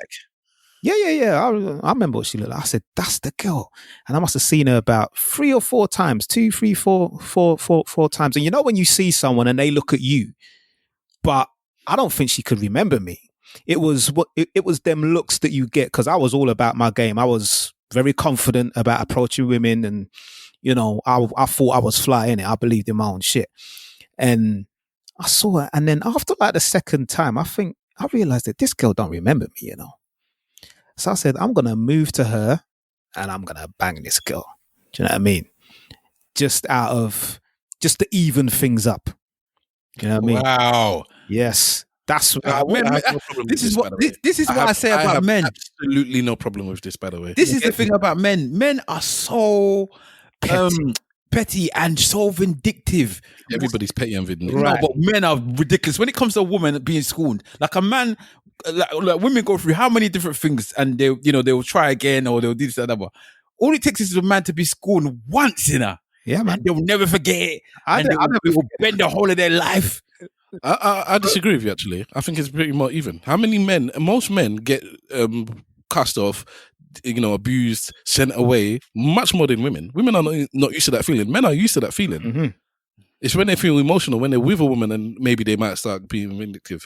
I think women are just as petty when it comes to men in terms of interaction with the opposite sex, if not more. How many times have you seen a woman do something, even online? They'll even be recording themselves cutting a man's shoes or thingy. Look, what's these films where they're blowing up man's cars or taking pictures of them cutting up the man's car? A man ain't usually doing that. Yeah, they usually just beat them or do something else. I decided against it, by the way. So, in my opinion, at that time of my life, I thought that I could move to flipping Nia Long and be able to get her number and speak to her. That's how confident I was.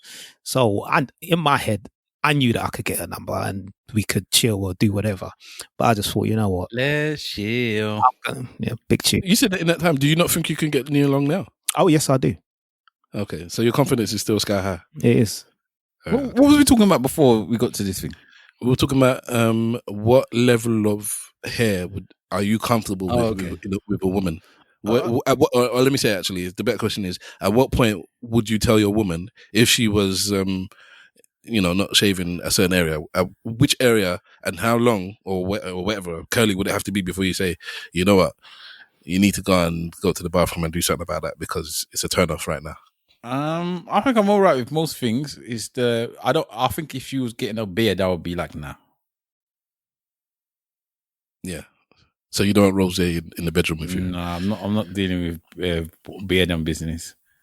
But if that person, especially if I met them and they were hairy, I got to deal with that. You can't come meet somebody and then decide that now tell them to chop and change something that you met them with. But if we're talking about somebody you've met and they didn't look a certain way and then suddenly they're just growing beard, then I'll be like, nah, I'm not involved. Simple. I think probably beard and chest hair. I think would be beard and chest hair would be the bit where I'm just like, I can't. And that is extremely, well, I won't say extremely, but that may be somewhat superficial or whatever. But I don't know. I just don't think I could deal with the practicality of that. Yeah, I can't be kissing your breasts and I have hair in between my teeth. Sorry. It can't run. So and that's not to say anything about anyone that's in that situation, but it's just as a practical thing for me. I don't know if I would be able to. Yeah, I couldn't like practically live with that. Wolfman. I've been with a woman who's had hair on her chest, not like Forrest, but a little bit. It hasn't been a problem. But if you're but to what extent are you talking? Because when I say hair on chest, I mean like if we're wearing a cleavage dress and took a photo, you would be able to see. She did. Oh, you're laughing. And you're laughing. But I literally saw that in as part of the same material, the PR material for Januhairy. Yeah. So I wouldn't be able to deal with that. Yeah. Like I'm not man enough for that. Yeah, and I'm with you because like the little plots of hair on the chest is a minor for me. But if you have got, medallion chest like hair. Open the shirt. Razor Ramon business. Razor Ramon. We're keeping it WWE in the last few weeks now. And you've got that hair on your chest, and like what Simple was saying, the PR material showed a woman who had, like a picky afro on her chest, and good luck to her. But I'm not feeling that personally. And there's some women who may have that as what some people would deem, in inverted commas, as a problem because of the way that we see how a woman is supposed to be. You know what I mean? But hair under the arms and a hairy muff downstairs is not a big deal to me, so long as hygiene is maintained. But a Rick Ross or a hairy chest is something that maybe I won't be able to deal with. Okay. Hairy muff is all right until the point it becomes impractical. Yes. You don't want no James down there. Which is mad because the hair is supposed to grow there, but there is a point where it becomes impractical, like where you do get physical harm whilst trying to do Carpet intercourse. burn, you're basically talking, yes. Yeah, them kind of fractures and them ones. I've had that a couple times. I'm just like, nah, man. And you come out like red. It's like, what the heck? What? Yeah. It hurts. Oh, it hurts, man. I think women obviously will be like, what are you talking about? But it's just, imagine getting your hand or whatever as a woman and just rubbing it on your man's beard constantly, back and forth, constantly. Obviously, at some point, if the beard is scratchy, it's gonna leave like a bird thing, innit? So yes. You must get paper cut. It's almost like paper cut, but it's mad though. It hurts, man. And I've tried to endure it a few times, and in the end, I've had to just be true to myself and be like, yo, you know what? Do you know what? I'm not gonna lie to you. Yeah, I can't. It's not something we can sustain long term in it because there's a lot of pain involved here, and discomfort.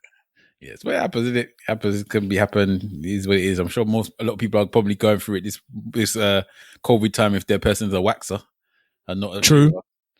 It is what it is. I think some of you mans is not going far enough.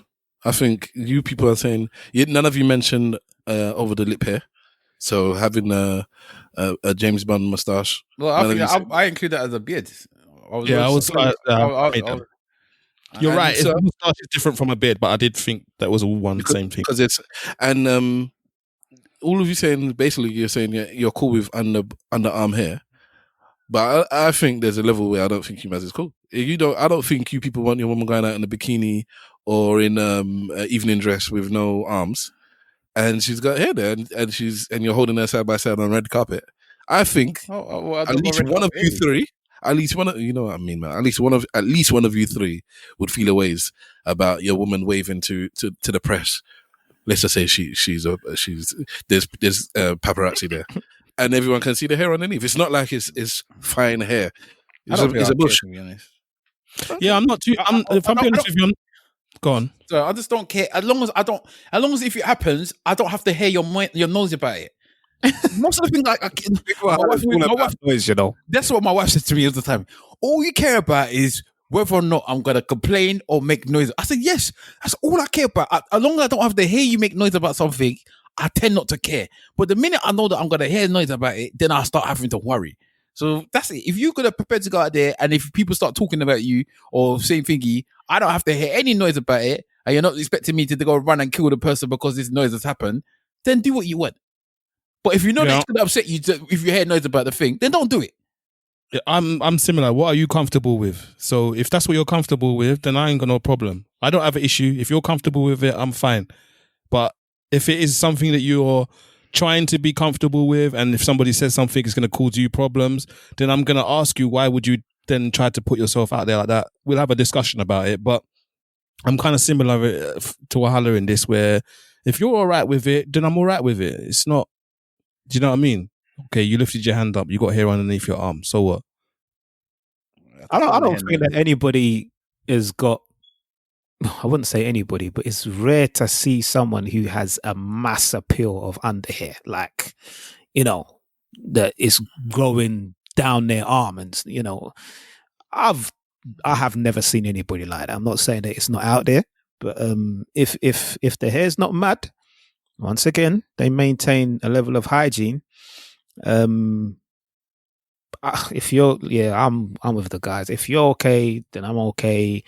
If they say, how would you like my hair to be? I'll say that I'm cool with whatever you want. You know what I mean? If you're cool with it, then I'm cool with it. You know, sometimes, I mean, I've said in the past, I've shaved my underarms from time to time, and that was kind of like looked upon as some madness by some people. It's not something that I do once a week or once every other week. It's maybe once or twice a year. Do you know what I mean? So there's some people that like hair and some people that don't. Maybe I'm lying to myself, actually. If a woman did ask, I'd say maybe I prefer you to be shaven, but if you're not, you know, it's not a deal breaker. Sorry, I'm on this Jasmine Cashmere's page. Is this woman still active, boy? That's what I'm saying, bruv. Let me read. Let me actually read what I did see what that. Let me read the thing, because it says, I'm available in the Texas area for $100 in person sessions. We can do whatever for 2 hours. Don't miss out on the opportunity. DM me to book. I was like, rah. Enough. She must be. She's definitely still active, bruv. And I didn't really think it's a fake page, you know. Pardon? I'm trying to figure out if it's a fake page because it's the same text on every tweet almost. At the beginning, it says, yes, it's really me. So, okay. You know what I mean? There's no tick on there, but who knows? And there's 26,000 on there. She's only following 4. So sometimes you get people that are like that. That's how they move. God damn, 47. Man went on the page to reminisce over the goat, yeah? No, somebody sent a link. I didn't want to bait it up, but somebody sent a link into the WhatsApp group. Why are you baiting it up then? Because I'm not taking responsibility. I'm bringing somebody down with me. Oh, good. I ain't going down alone. I forgot when Jasmine Cashmere was, you know, so it's... so you remember now, innit? You remember now, innit? But I cannot confirm. Lazy eye. Does she have a lady eye? Yes. Does she? Oh, she hasn't. Yes, she does. Okay.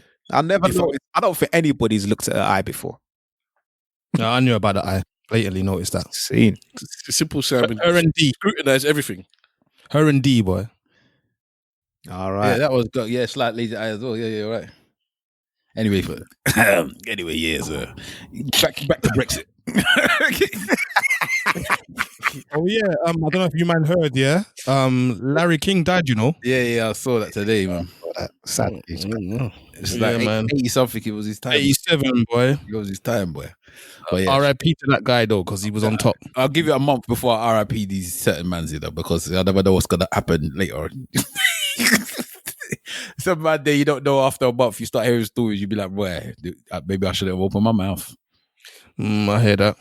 That's it's weird that it's like that. Boy, we were talking about the other day. Was in my workplace talking about David Jason, and it's like, please, if David Jason ever does pass, we don't want to hear them stories that come from any of these other BBC people that are, you know, it happens in the past, man. Which one's David Jason? I can't remember. Del Boy. I'm gonna have to Google this guy now. You don't know Del Boy from Only Fools and Horses? Oh, sorry, I didn't even. Oh my God. I must have misheard, or I didn't hear the word. He's even your height mate, and you're there cussing, and you don't know him. Wow. Can you stop laughing there, please? There was no need for that. There's always need. You know, we're gonna get. Oh, we bullied Mr. Wolf again. You guys are so bad. He's so cute. Yeah. Hey, no one ever spoke about my looks. Yeah, they do that. Oh man, please. Oh, sorry.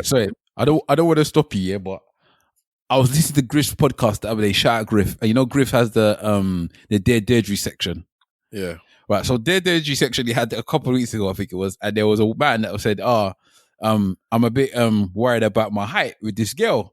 And Griff was like, what do you mean? That was so funny. That was so funny. He was like, what do you mean? I don't understand. So he carries on reading. He goes, it's just probably him just being a bit, what's it called?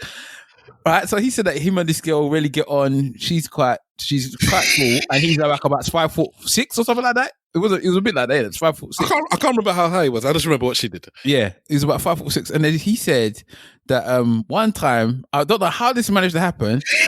He was sitting on her lap. Yeah, he was sitting on her lap, which is already a bit funny at best. But then she picked him up and carried him around the room and then placed him down on like a counter or something like that. And he said since then, he's not been able to look at her the same way anymore. Apparently, she says she really likes him and she asked him out on a date, but he can't date her now because she picked him up like a you know how they pick you up to go over the threshold, basically. That's like what, like a chat.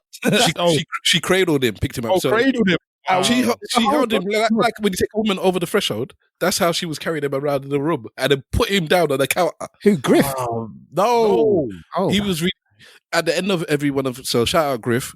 Griff's got a podcast called Griff's Brain Dump, and at the end of every episode, he picks a few Deirdre dilemmas, and then he gives his opinion on them. So you read the dilemmas, and in this dilemma, the dude is short, so he might not have the most confidence in the world, but this woman who is his friend, who he's cool with, has said that she likes him, and he likes her. But at some point in their relationship, in their friendship, she lifted him up and carried him around. And I guess he felt emasculated from there. And he's like, I don't know if I need to get over this myself, or he basically was looking for help. And the thing with Griff is, because Griff is very even keel, and he's really good he's very fast with giving what I think very often is accurate advice. And although he's a comedian and although he jokes, he doesn't often make fun of the people. It's hard to explain. But with this one, so he started off all normal, and then when he heard what actually happened, when he read what actually happened, the way he laughed and the way I laughed, it was just like the image of it. Yeah. I just had you know when ventriloquist stores and they just pick up the people from the backside and just carry them out. That's how I saw it, man. I was like, nah, man. Woman can't just be lifting you up. You sitting on her lap in the first place. I don't know how you got there. Later on, when she decides to get up, she takes you along with her and lifts you up. I was like, nah, it's peak, man. It's peak. So, Mr. Wolf, please never ever be in that predicament where it's a woman just carry you around the room. Never.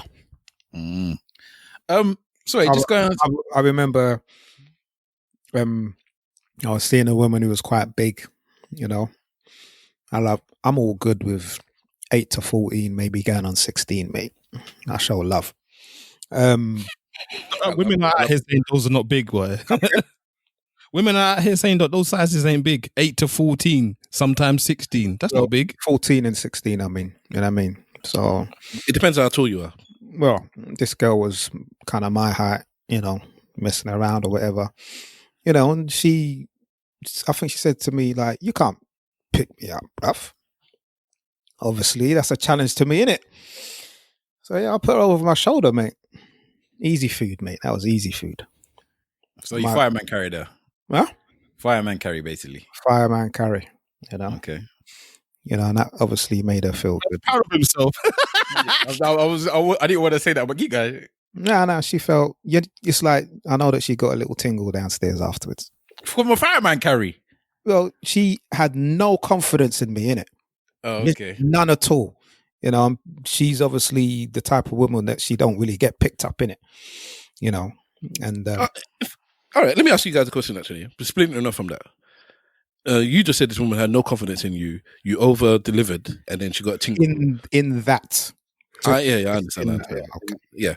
Would you rather, in a situation where you're in a romantic link with somebody, would you rather they have more confidence in you than is actually deserved, and then one day you kind of like disappoint? And I'm not talking about necessarily in bed. I'm talking about just in general. Whatever, pick whatever situation. I wasn't talking about it, but it could be. Or she very, very often what's the word? Underestimates you. Yeah, underestimates you, even though you kind of prove that, you know, you thought I couldn't do this. You thought I couldn't get this car. You thought I couldn't do this money. You thought I couldn't pick you up. Whatever it is, she always underestimates you. Or you're in a situation where she always overestimates you, and then you feel like, I'm not actually doing what she thinks I can do, regardless of what it is. She thought I could do this, I didn't do it. She thought I could do that, I didn't do it. What situation would you prefer to be in?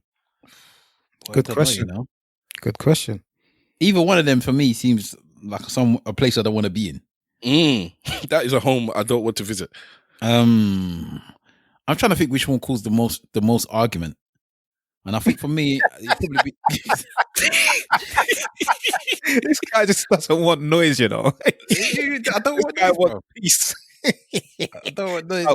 All men want peace, boy. I'll tell you. But because you got to think of it like this, innit? If she underestimates you, you're gonna constantly be frustrated because this woman that you're supposed to be with is constantly putting you down below what you suspect your levels are. And if if the person's overly confident in you, you're constantly letting them down. If you're the type of person that don't want to let somebody down, that's gonna be obviously hitting your ego the same way. Like, I never seem to meet up to their expectations. But I don't know, man. I don't know. I'm lazy. Underestimate me all day long, bruv. Okay, no, but it's different when they're verbalizing that underestimating, bruv. Just underestimating you and not verbalizing it is different from them constantly telling you, "Oh, you ain't shit." You ain't gonna For be able to do me, this. underestimating in a couple of times or in a couple of occasions is okay. I can deal with that. But if you just constantly underestimate me, constantly, even if you don't vocalize it like too much, you don't have to throw it in my face. But if I know, and if you're asking, you tell me, that means you just don't rate me. Do you want to be with somebody that just doesn't rate you? It's like, nah, you can't do it. And you keep proving them you can. People are often with people that if we don't rate them though. I'll be surprised. You'll be surprised who their partners think that they don't rate them. I always tell my wife that she don't rate me. I know she does, but I always tell her you don't rate me. But and there's how many times are you yourself always think about sometimes that your wife hears something from somebody else and she'll listen to it, but she won't listen to it from you. That's a clear indication that person don't rate you at that time. Yeah, as I'm saying, I will take that. I will take that over the other way where it's like too much gas. I don't like too much gas, man. Especially when they go too much you outside and then you go to go disgrace them as well. I can't go disgrace them. You're a joker. I can't take the gas, man. So yeah, that's why I say for me anyway, like I'll prefer to underrate me than to be going the other direction. I'm quite happy with that. I don't know, man. It's a very hard question, you know. I want to hear what Mr. Wolf says. I like my ego to be stroked, innit? I'm a words of affirmation guy. I'm a acts of service kind of guy. I want you to do shit for me, man. It's a tough one, man. You know what I mean? I'm very confident, so I believe that I could always live up to expectations, but there will be times when you possibly can't. I'm with Simple Simon. Underestimate me in it, and then I will continuously prove you wrong until you decide just to have a level head and be balanced. But that goes completely against your words of affirmation. I know, but as soon as I achieve what you perhaps didn't expect me to, I would expect words of affirmation. Okay. I don't know, man. I just it's made me think because I'm trying to think. Have any of you been in that situation before? I'm trying to think of my exes now, and it's like, have I been in a situation where I've just been? I would say actually, surprisingly, and my wife's in the room with me right now. She can hear me. I'm sure she's going to look up any second now. I think my wife is a person, like in terms of relationship, that underestimates me more than everybody else. I don't think I've ever been with a woman. And that's who you marry.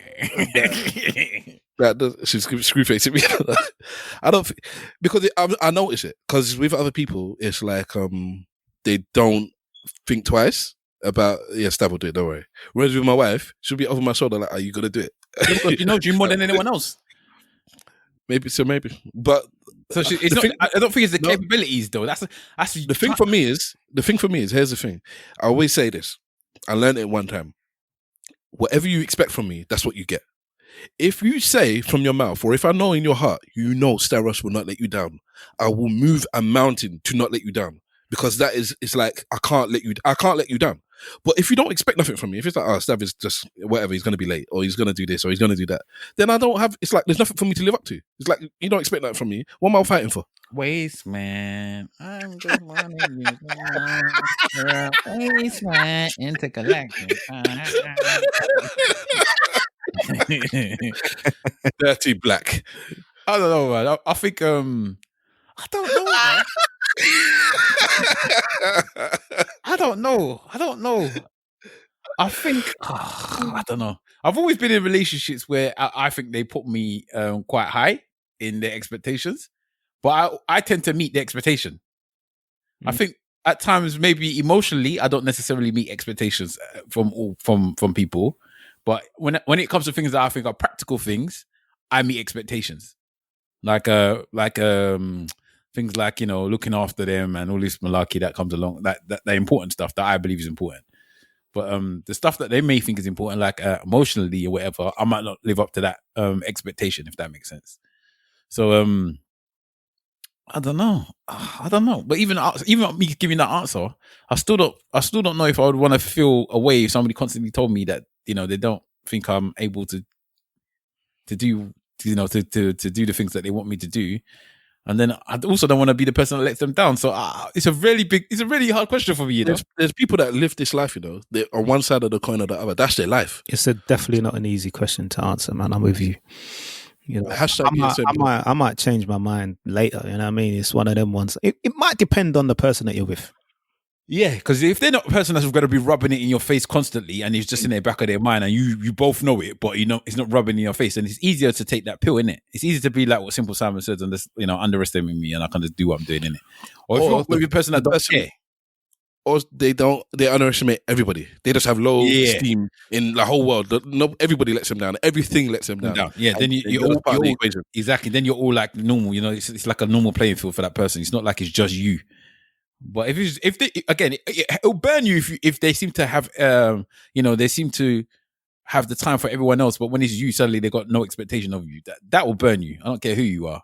Exactly. Like Jerome, I know Jerome can do it, but I don't think you could. Or my brother could do it, but I don't think you could do it. And it's like, what? So I'm just trash. Like, why are you with me? If everybody else that could do it and I can't do it. Exactly. It's one of those things, but I don't know. I refuse to answer the question. I refuse to answer the question. I'm glad I touched the nerve. I don't want it to be my life, so I don't want to put it in the air. Okay, no, I can answer the question. I think I'll prefer to have low expectation. I prefer not to let somebody down than to actually let the person down, if that makes sense. Because it lets you know which side of the fence you're on. Do you care about what you think or what they think? Because if it's what you think, then it's like, I prefer not to let them down. And if you care about what they think, no. If you know what I mean. There's one basically where it's based on what's happening on their side of the fence. And there's one where what's happening on your side of the fence. Basically, if you're more worried about them constantly saying that they don't think that you can do it, then that's how you're worried. You're worried about how they think of you. Whereas at the other side, if you're worried about letting them down, you're more worried about how you think of yourself in a way, because you don't want to be the person that lets them down. But anyway, yeah, I don't want to be the person that lets anyone down, and I definitely don't want to be able to, I don't want to go to bed knowing that I'm a worthless person. So I'd rather have the person, that have no faith in me, and I actually achieve the thing than the other way around, I think. Somebody called me worthless like 20-something years ago. I can't even remember who it is, but I can't forget the fact that they called me worthless, and it burned me. And I think I switched to that person. It was a woman, and I switched to them. I can't even remember the situation. I just remember they said it, and it burnt me. And it's like I don't know why. Up to today, it's like, you don't know why they called you worthless. No, I don't know. I can't remember the situation. I just remember that was an insult for me, but it wasn't like I'm saying it just because I'm vexed with you. It's like I'm vexed with you, and I'm saying it because I think it's true. Yeah, you're worthless. That was their insult for me. It's like, I'm going to hurt you, and this is how I'm going to hurt you. I'm going to call you worthless. But it wasn't a throwaway thing. That's what they thought, and it burned me. So I think I'm in that thing. I was like, I am not worthless. Like I am somebody. You can't say that about me. Okay, so we've had two things come on today. So Simple. What is something that a woman has said to you that you've never forgotten that burnt you? Oh, I'm going to have to think about that one because I haven't got anything at the top of my head. So, yeah, come back to me. Okay. Do you have something at the top of your head? Well, me? Yeah. I don't think a woman's ever said anything to me that's burnt me like that. Not really. Not something that's about me personally, if you know what I mean. I'm trying to think.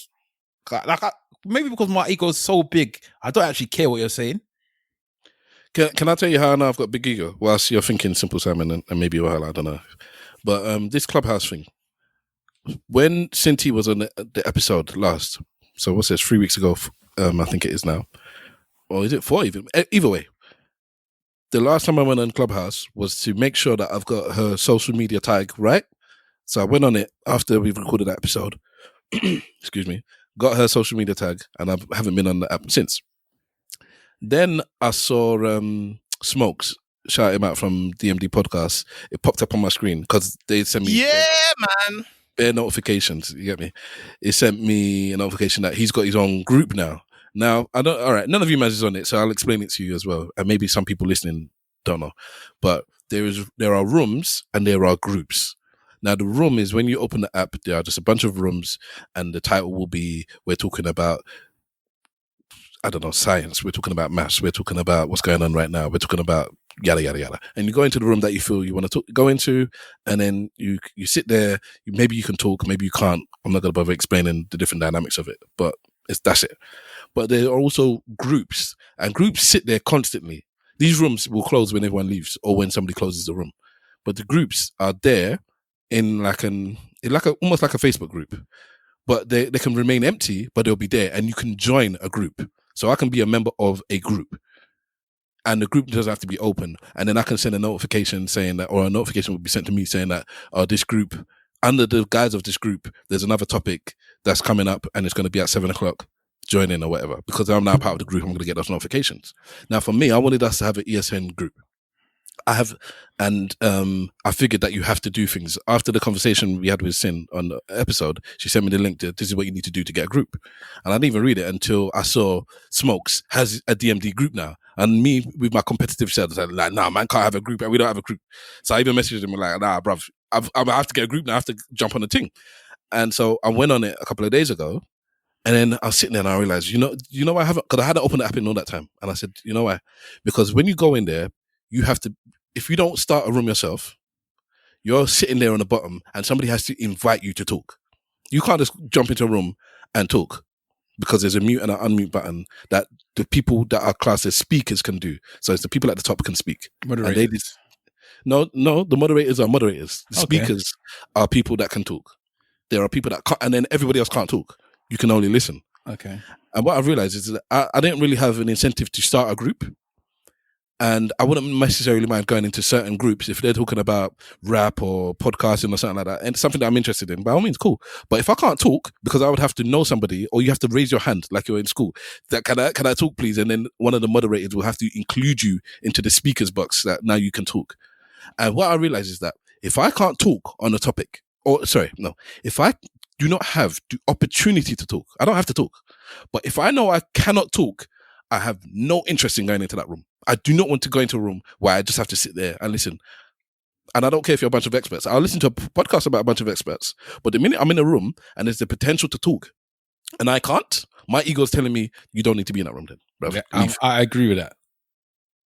And that's when I knew my ego is big. I don't know if that's an ego thing, but that's interesting though. What about being in the discussion with somebody if you can't discuss with them? Yeah, that's maybe it's not ego thing then, but I just thought I can't be in a room where it's interesting and then it gets to something and I want to say something and I can't. I just have to sit there and be like, or raise my hand and they just blank you. Yeah, I'm not involved. So that's it for me. So I realized when I go in, I'm going to be starting some rooms. I started a room with the title, I need to start rooms, because you need to do a few rooms before you can have a group. You actually need to use the app. So basically, they're properly pimping you out. If you want to get this group, you have to use the app. You have to use the app, invite people, do whatever, I don't know, build up a following, whatever it is you have to do until they allow you to have a group. So my title was basically, I need to do these rooms to do a group. So here we are. Fortunately, a few people joined in. I had work the next day. By the time I left, it wasn't a big, it was only about, 15, 20 people, or whatever. I made most of them moderators, and then I said, I'm going to bed, carry on talking. It went up into a conversation about Black Power, anyways, whatever. But I just found it interesting because I really realized this is why, because I'm thinking, why is it everybody's loving the app and I have no interest in going in? And I said, that's it. Because I see people that I know in rooms. My thing is always telling me Sinti's in the room, Smokes is in the room, Nana's in the room, all these people that I know are in rooms. But I have no interest in going there because I know I won't be able to talk. And I'm not on just sitting there listening. So Simple Simon, why is that interesting? Because I don't know, like I don't know if I feel the same way about it. I would sit there and listen. Even if I can't talk, I would sit there and listen, because I don't know. Sometimes I like to hear what the tide is like. I like to hear what the the general consensus is around certain subjects. So I'll be quite happy to listen and not necessarily have to say anything myself. So that's why I was saying it's interesting that you like, oh yeah, you're not involved at all. I was like, oh okay. But you're a voyeur though. Am I? Yes. I don't know if I am. I don't know if I classify as a voyeur. I mean, moves like at a all. Yeah, but I don't. Oh, you are quite happy to be in a place and observe everything that's going on without saying a word. What are you talking about? You're a blatant voyeur. No, because I don't like things like Big Brother and them kind of TV shows. I don't watch them things. That's voyeurism. No. I'm not talking about television. I'm talking about a natural social state. You could quite happily be in a location, just be quiet and see what everyone else is doing, and then later on, with the people that you potentially feel comfortable with, you can discuss all that thing that was going on in that place. Maybe it is a character type then. There are people that they can be in a situation and be quiet, and there are people that they can be in a situation and they need to be involved in it. Need to be heard. And then there are people that are in the situation and they need to be the center of attention. And for me, I can be all three comfortably, but what I don't want to be is the person that is looking but cannot. Has no option, involved. Basically. Yeah, I don't mind looking. If I'm happy going into whatever and just chilling out and watching, as long as at some point it's like, oh, you made a mistake, or oh, congratulations, whatever it is, I need to be able to talk. The minute it's like, well, you can't talk, you're insignificant. You stay there and listen to us big people talking. Even the way, in fact, you could even say, why are you phrasing it like that? You're looking at it like a hierarchy. It's not about hierarchy. Why are you talking about big men and you're just sitting there listening like a little child? But that's just how it feels to me, unfortunately, or for better or for worse. It's very interesting. Very interesting. I think for control freaks, it will be very hard for you to deal with this type of app. Unless you're going to be one of those people that will take on a Michael Jordan type thing and be like, I took everything personally, and then just take over the app. So no one can stop you from being talking because everyone's going to be in your group type thing. Well, that's exactly what I'm trying to do. That so you too took it personally, but yeah, I don't know. I didn't take it personally, but I did realize that that is a trait I have, and yeah, I want you man's on, man. I actually have invites, because when I log back on, it's like, oh, you got more invites. So I have invites for all of you to join. You just need to get all iPhones. So simple and webs, wherever you are. What happens is it send you like a text message for part of the account creation and all that? Bro, I don't even know. I haven't invited somebody, but it has to have access to your contacts. Yeah, when you went on there, did you get sent a text message as part of the verification process for your account? I can't even remember, to be honest with you. I would guess so. I think I needed the app. And then once I can't remember. But I know 2 people tried to send me an invite, and I don't know. I can't remember. But at the end of the day, I have invites for all of you. The thing is, I need to give it access to my contact list. So it's going to send you something, I guess, because it won't give me the option to send the invite until it has access to all my contacts, which I haven't given it yet. But I'm waiting for mans to say they want to be invited. And then I'll send you the invitation, and here's another thing as well. It's like, I don't want to do it by myself. I see what Smokes is doing. Smokes is on it hard. He's working the game, man. He's working it hard. And Kojo as well. Them 2 men is on it. And Sin herself. I can't be asked. So it's like, I need the support. Not because I don't think I could do it myself, because I just don't want to. I want us to do it collectively. That makes sense. Oh, no, I understand that. That makes sense. What I was going to say, going back to the original topic, is if you was in a group with, I don't know, let's say the people that you just mentioned, yeah, and there's 1,000 people in that group, and you got Nana in the group, Smokes in the group, Cinti, all these people in there, and they don't invite you to speak, would you feel disrespected? Not disrespected, but I'll raise an eyebrow. Not perturbed. I would notice. Okay, you would notice. All right, fine. But the thing is I would be surprised, I guess. I wouldn't expect to be there, especially if I raise my hand, because you can raise your hand, or people can. I can just invite somebody up to talk. You don't have to ask. But if I raise my hand to talk and they just ignore me, they're like, I want a blood clot. Okay. Yeah, I wouldn't. Right. Yeah, right, cool. Yeah, I wouldn't. So yeah, that would perturb me. All right, cool. All right, yeah, just wanted to ask that question. So what are you trying to say? I can't talk on a mic, man? This is what I do. I've been doing for 10 years.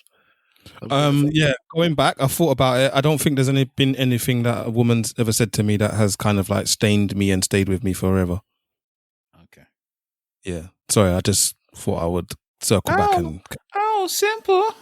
He's got the looks. He knows he's sexy. Anyway. All right, cool.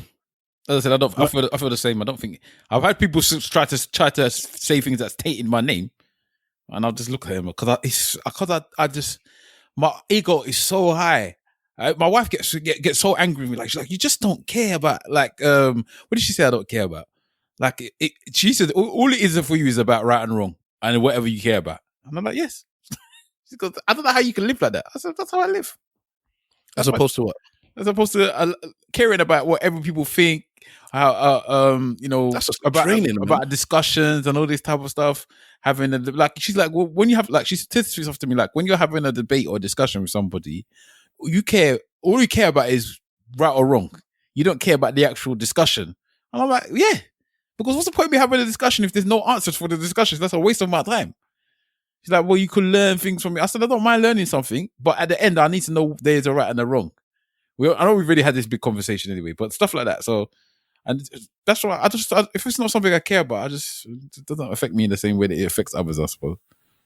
So I don't have these people can insult me as much as I like. They would only hurt me if I actually believe the insult is real. Mm-hmm. If that makes sense. If I believe No, I get that.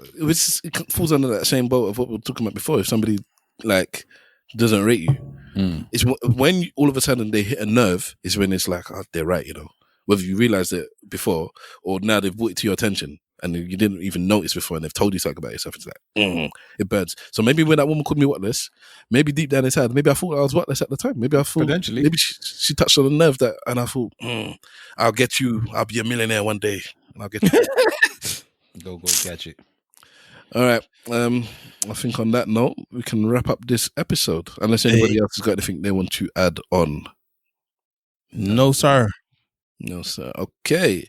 All right, so we'll leave Mr. Wolf to last. Let's do our church notes and social medias.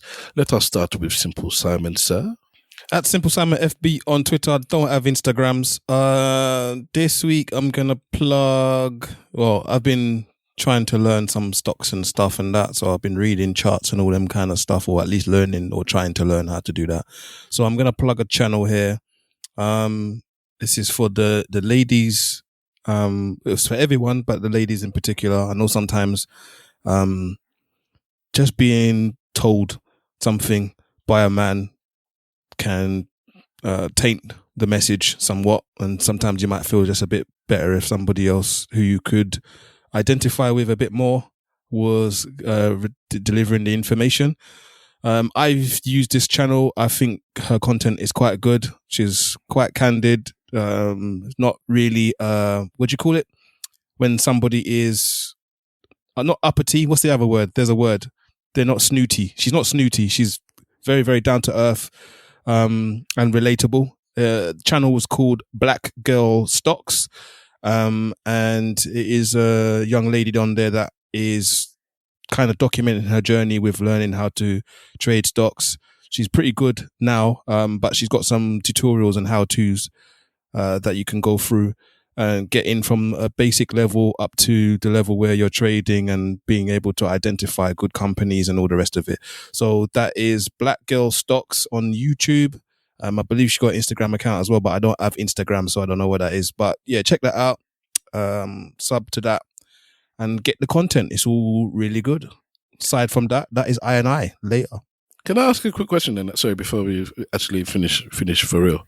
If I was going to bang you a YouTube channel and said, here's some money, but you have to do tutorials on something, what would you do the tutorial? What do you think you're confident enough to do the tutorial? It's a good question. Do that next week, man. Okay. Yeah, I have to think about that one because I don't know. Yeah. Go away, think about it then. All right. Wow, do it next week, Yeah, because it's something you got to think about, man. Not necessarily. Okay. Because when he said what he said, I said, what would I do? And then immediately I thought of the path of least resistance because I'm lazy. And it was podcasting. Like I could teach somebody to do podcasting. Or even the bits I don't know, I could quickly learn. It's not like I have to start from zero. I'm at 80 or whatever already. So I don't think it's the hardest question to answer. But fair dues, Big Wahala, church notes and socials. At Big Wahala on Insta, at Big Wahala on Twitter. A couple of recommendations. I always recommend it every season. I'm going to continue to recommend it. It's Bulletproof. There's a new season of Bulletproof. It's Bulletproof South Africa. It's only 3 episodes deep. It's got Noel Clark. It's got Asher D. Asher D needs to put his top back on. Man's just there flexing on man's with his top off throughout the whole of the show. But yeah, man, it's a really good show. As I said, I really enjoy it. I've enjoyed every single season of it so far, and I thoroughly enjoyed this one again. Stav, you should watch it just for the fact that Noel Clark his character is a trainer guy. So every time you see him, he's got like a fresh pair of different trainers on. So even just to identify. Oh my days! I just realized if I was an actor and I could play a part, because you're gonna keep those trainers, isn't it? I would do that, boy. Of course, what are they gonna do? Take it back? Well, yeah, he gets a fresh pair of trainers. Like every scene, he's got a fresh pair, and he's like it's known that's his thing, innit? So actually, he likes cars and he likes trainers. I'm definitely gonna watch it. So it's always been on my radar. Good, man. It's basically Bad Boys, but as a TV series. That's exactly the best way to describe it. You know when Sky changed, and back in the day, I had the Sky app, and they let you download programs on the app, and then they've changed it somehow. So it's like they made it tighter. You have to pay extra to download stuff all of a sudden. You? Oh, I didn't know. I think so. Maybe you have the higher one already. I don't know, but because I don't sit there and watch TV too tough at home on the TV. That's why. If I could just download it and watch it on the go, I would have done it already. But it's definitely, like you said, every season you always big it up, and I'm definitely on it. So yeah, at some point I'll watch it. Okay, yeah. So Bulletproof is one, and another one that me and my missus watched together was Lupin. Well, we watched Bulletproof together, but we also watched Lupin, which is that the one? Nana said you should watch. Yeah. Is it French or something? Yeah, it's French. Yeah. It's French. Okay, yeah. Yeah, so I watched that. That was quite good as well. It was quite good, even though my wife ruined it for me. Me and Griff had a back and forth because if you listen to Griff's podcast, Stav, you might have heard that my wife ruined Power. Yeah. And when I heard that, I messaged him. I said, my wife did exactly the same thing to me the other day. It's like, she's evil. I was laughing. But yeah, man, she told me the exact ending before the program even started, man. No, like we started watching the program, something happened. She goes, oh, so that's why that thing happened then. I'm like, why would you say that? Like, she goes, oh, everyone knows about it. It's even part of the show notes. I'm like, I'm pretty certain it's not part of the show notes. I'm pretty certain that's not something that they would just tell everybody. And when I see the thing happen right at the very end of the program, I was just like, you actually ruined the whole show for me from the very beginning. She was very apologetic. But because she sees me on Twitter, she thinks I see the same Twitter things that she sees. I said, when a program I want to watch comes on television, I mute the name. I don't even want to see nothing about it on Twitter, let alone go and search for it. But anyway, so go and check out Lupin. It's a show about it's basically like a espionage type thing. I don't know if espionage is the correct term actually. It's more of like how can I put it, like an Ocean's 11 type thing program. Okay, if you know what I mean, they're like thieves and whatnot, but they do it cleverly or whatever. But yeah, it's everyone's watched it. It's decent. It's something to watch on Netflix if you can. You know, obviously it's got subtitles. You can get it in English, but I watch my things original. I don't like to put it in the dubbed over. Snob. Espionage is like spies, isn't it? Yeah, it's not necessarily spies. Okay. It's so yeah, but try it out if you can get a chance to watch. How many episodes is that? 5, I think, 5 or 6. 5 or 6 hour long episodes. Not about 45 minutes. Okay, right. 50 minutes. We watched it in a day. Oh wow! We just watched it back to back for a few hours. You and your wife are chilling, man. What else can you do? My wife finds every excuse to not be in the same room as me. That's funny. Maybe farts, bro. And that's mad because he lives in a one bed. You imagine? I'm only playing. It's with my daughter. We have to do things when she goes to bed. We can't do all that stuff when she's awake. Even she calls it her programs and our programs. It's like if we're not watching cartoons, then it's why are we watching your programs? We must be watching something. Get shut up, my friend. So yeah, we have to wait till she goes to bed, and then my missus is not a late person, so then I end up just watching things by myself. Oh dear! Get the violence out. So you too would enjoy it. Apparently, the man's meant to be a hunk. Online, the women seem to like him, so I don't know. Well, maybe tonight I'll ask her if she wants to start watching it. I still need to watch the Steve McQueen programs. We got all of that on the Skybox. Oh, what's it called again? Little Axe. Small Axe. Yeah, Small Axe. It's they. I don't know. I think they're all right. The first one was good. The first one was good. The second one was good. The other ones, they're just all right, if you know what I mean. Well, we'll see. Anyways, we'll see. Mr. Wolf, church notes and socials, please. That lady is called her socials simple is her Instagram social is at foxtail_digital. That's it. Or team_foxtail on Instagram. Yeah, that's it. Thank you very much for that. She got quite a few followers on there. You can get me on Instagram on AKA Mr. Wolf and on Twitter AKA_Mr. Wolf. We will have conversations and debates next week. Please do tune in. Are you going to get an iPhone, bruv, so you can come on Clubhouse? My work actually provide me with an iPad.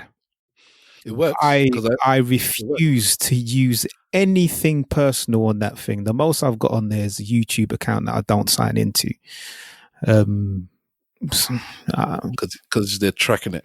I don't know, but they are actually. I know someone that got in trouble for something he downloaded on there, mate. So he'll have something there to see. Naughty, very naughty. Do it. Maybe if I can get an iPhone that is a hand-me-down. You know what I mean? Someone's upgrading, and I'll say, if you want to give me an iPhone, I'll take it, and I will take it just for that purpose. It'll be on Android soon, anyway. So don't. Oh yeah. They did say in about a month, innit? Yeah, it's on that. It's up on the iPhone. Yeah, you might as well just leave me in the lurch. Yeah, you can hold the thing in it for a month, bruv. I can't because I ain't got Simple is there. Simple is there. You know what? Because like I said, Simple and Webs have iPhones in it, and I could give it to them. But something's telling me, because if I don't want to go on it, I don't think them managers want to go on it either. So I'll send it to them. But I can just see it. All three of us. I can't actually see any of us wanting to use the app. None of us actually want to use it. Why are we forcing ourselves? Man just gave himself therapy right there, boy. He talked himself through it. Well, it's as again, you said it's a good tool to help with the podcast. So I did realize once we have a group. Put it this way, I know we'd blow up. If we were all on it, it would be big in it. It just has to be. We know too many people. Isn't that a good reason then to go on it? But then you might need to come. Sorry? You might need to come. Even by myself, I know I could. But you can start with us. That's what I'm saying. No, I'm not good enough. I'm rubbish by myself. Shut up, bruv. I need my team beside me. I'm inadequate by myself. All right. You can catch us collectively at ESN Podcast on all social medias. Use the hashtag ESN Pod to start or join in the conversation. You can find me personally at Stavros Boss on Instagram, Twitter, Parler, and on Clubhouse. So follow me and all that stuff so that we can get a group, and then I don't have to log in with my account anymore or whatever. I don't know. But just holler at us, man. Support us. Oh, and rate and review us, because there's people that are them lonely times I've come on. They said, "Oh yeah, I listen to your podcast. I'm a silent listener. You know, please rate and review us." Yeah, because now I've heard there's a lady I asked, "What can we improve on?" She said nothing. I was like, "Oh, that's nice. Finally, for once, a black man is appreciated by a black woman. It's a beautiful thing." So yeah. Rate and review us on your apps, please, because there are more listeners than I know. I know our listenership. I know what we have, and then I can see how many ratings we have, and there's a massive disparity. So I would like some rating and reviews, please, so that other people can share the news, and I can quit my day job and just do podcasting for the rest of my life. And then my woman won't have to look at me in shame every time I tell her I'm going to do a podcast, and she's thinking this guy should be doing something else instead of chilling out with his friends every week. Yeah, okay. So that's me begging. All right, ladies and gents, boys and girls, cats and dogs, rodents and other small insects, thank you very much for tuning in to Eloquently Saying Nothing, episode 288. It is a blessing. Look after yourselves. Love and peace. And remember, if you ain't saying nothing, say it well. Slag for life. Gaza was ever. Thank you guys. Where the money was at. Hashtag ESN radio, bitch. I listen to ESN radio more than I listen to any other podcast now. And I'm there and I record it. It's very mad. I've got to bounce, gents.